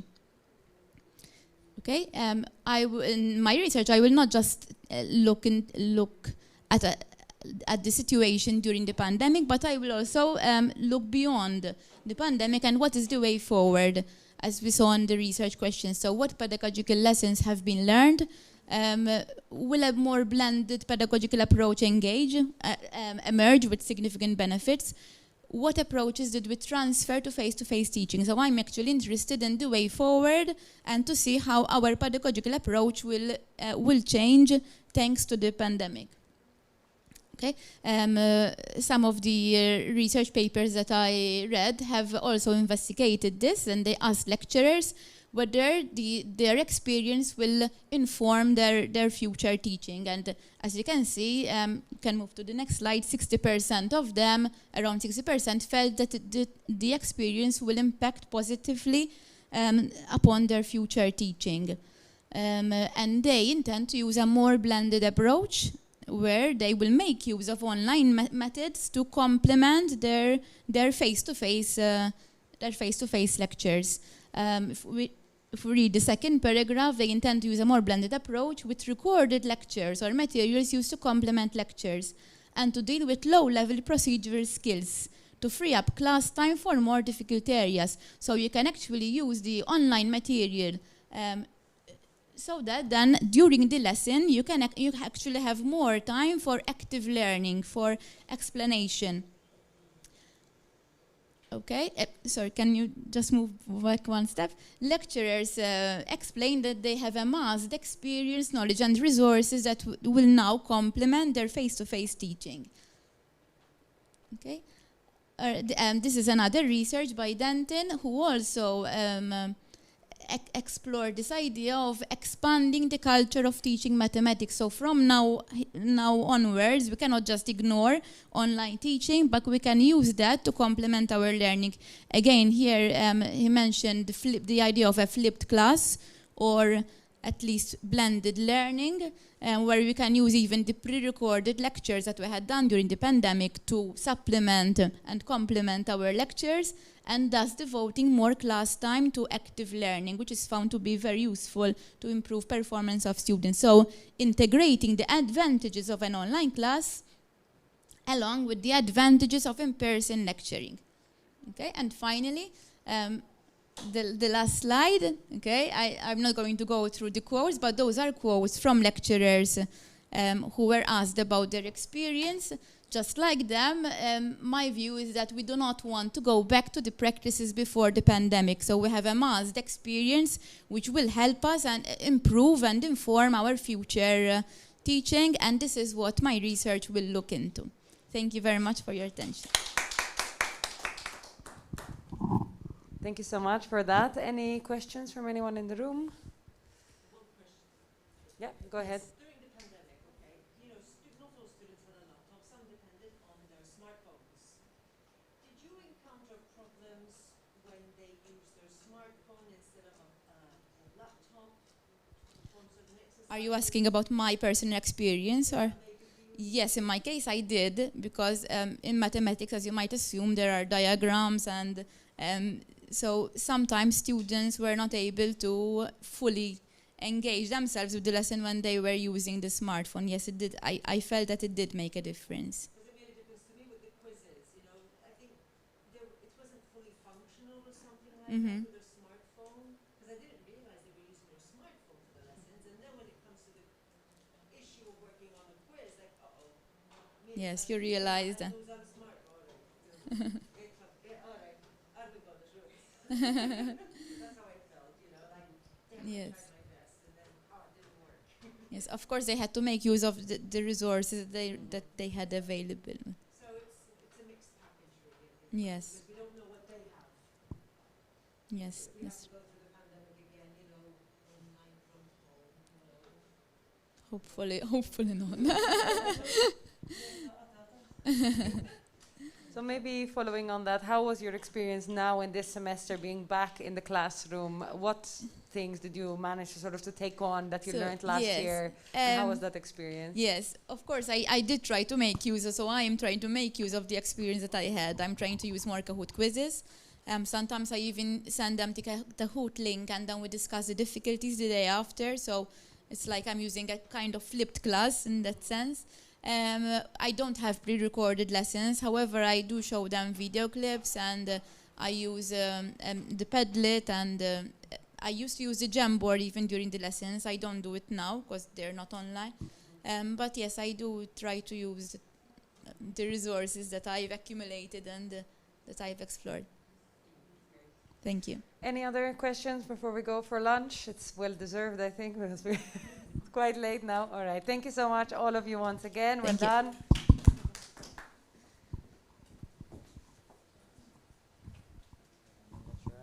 Thank you so much.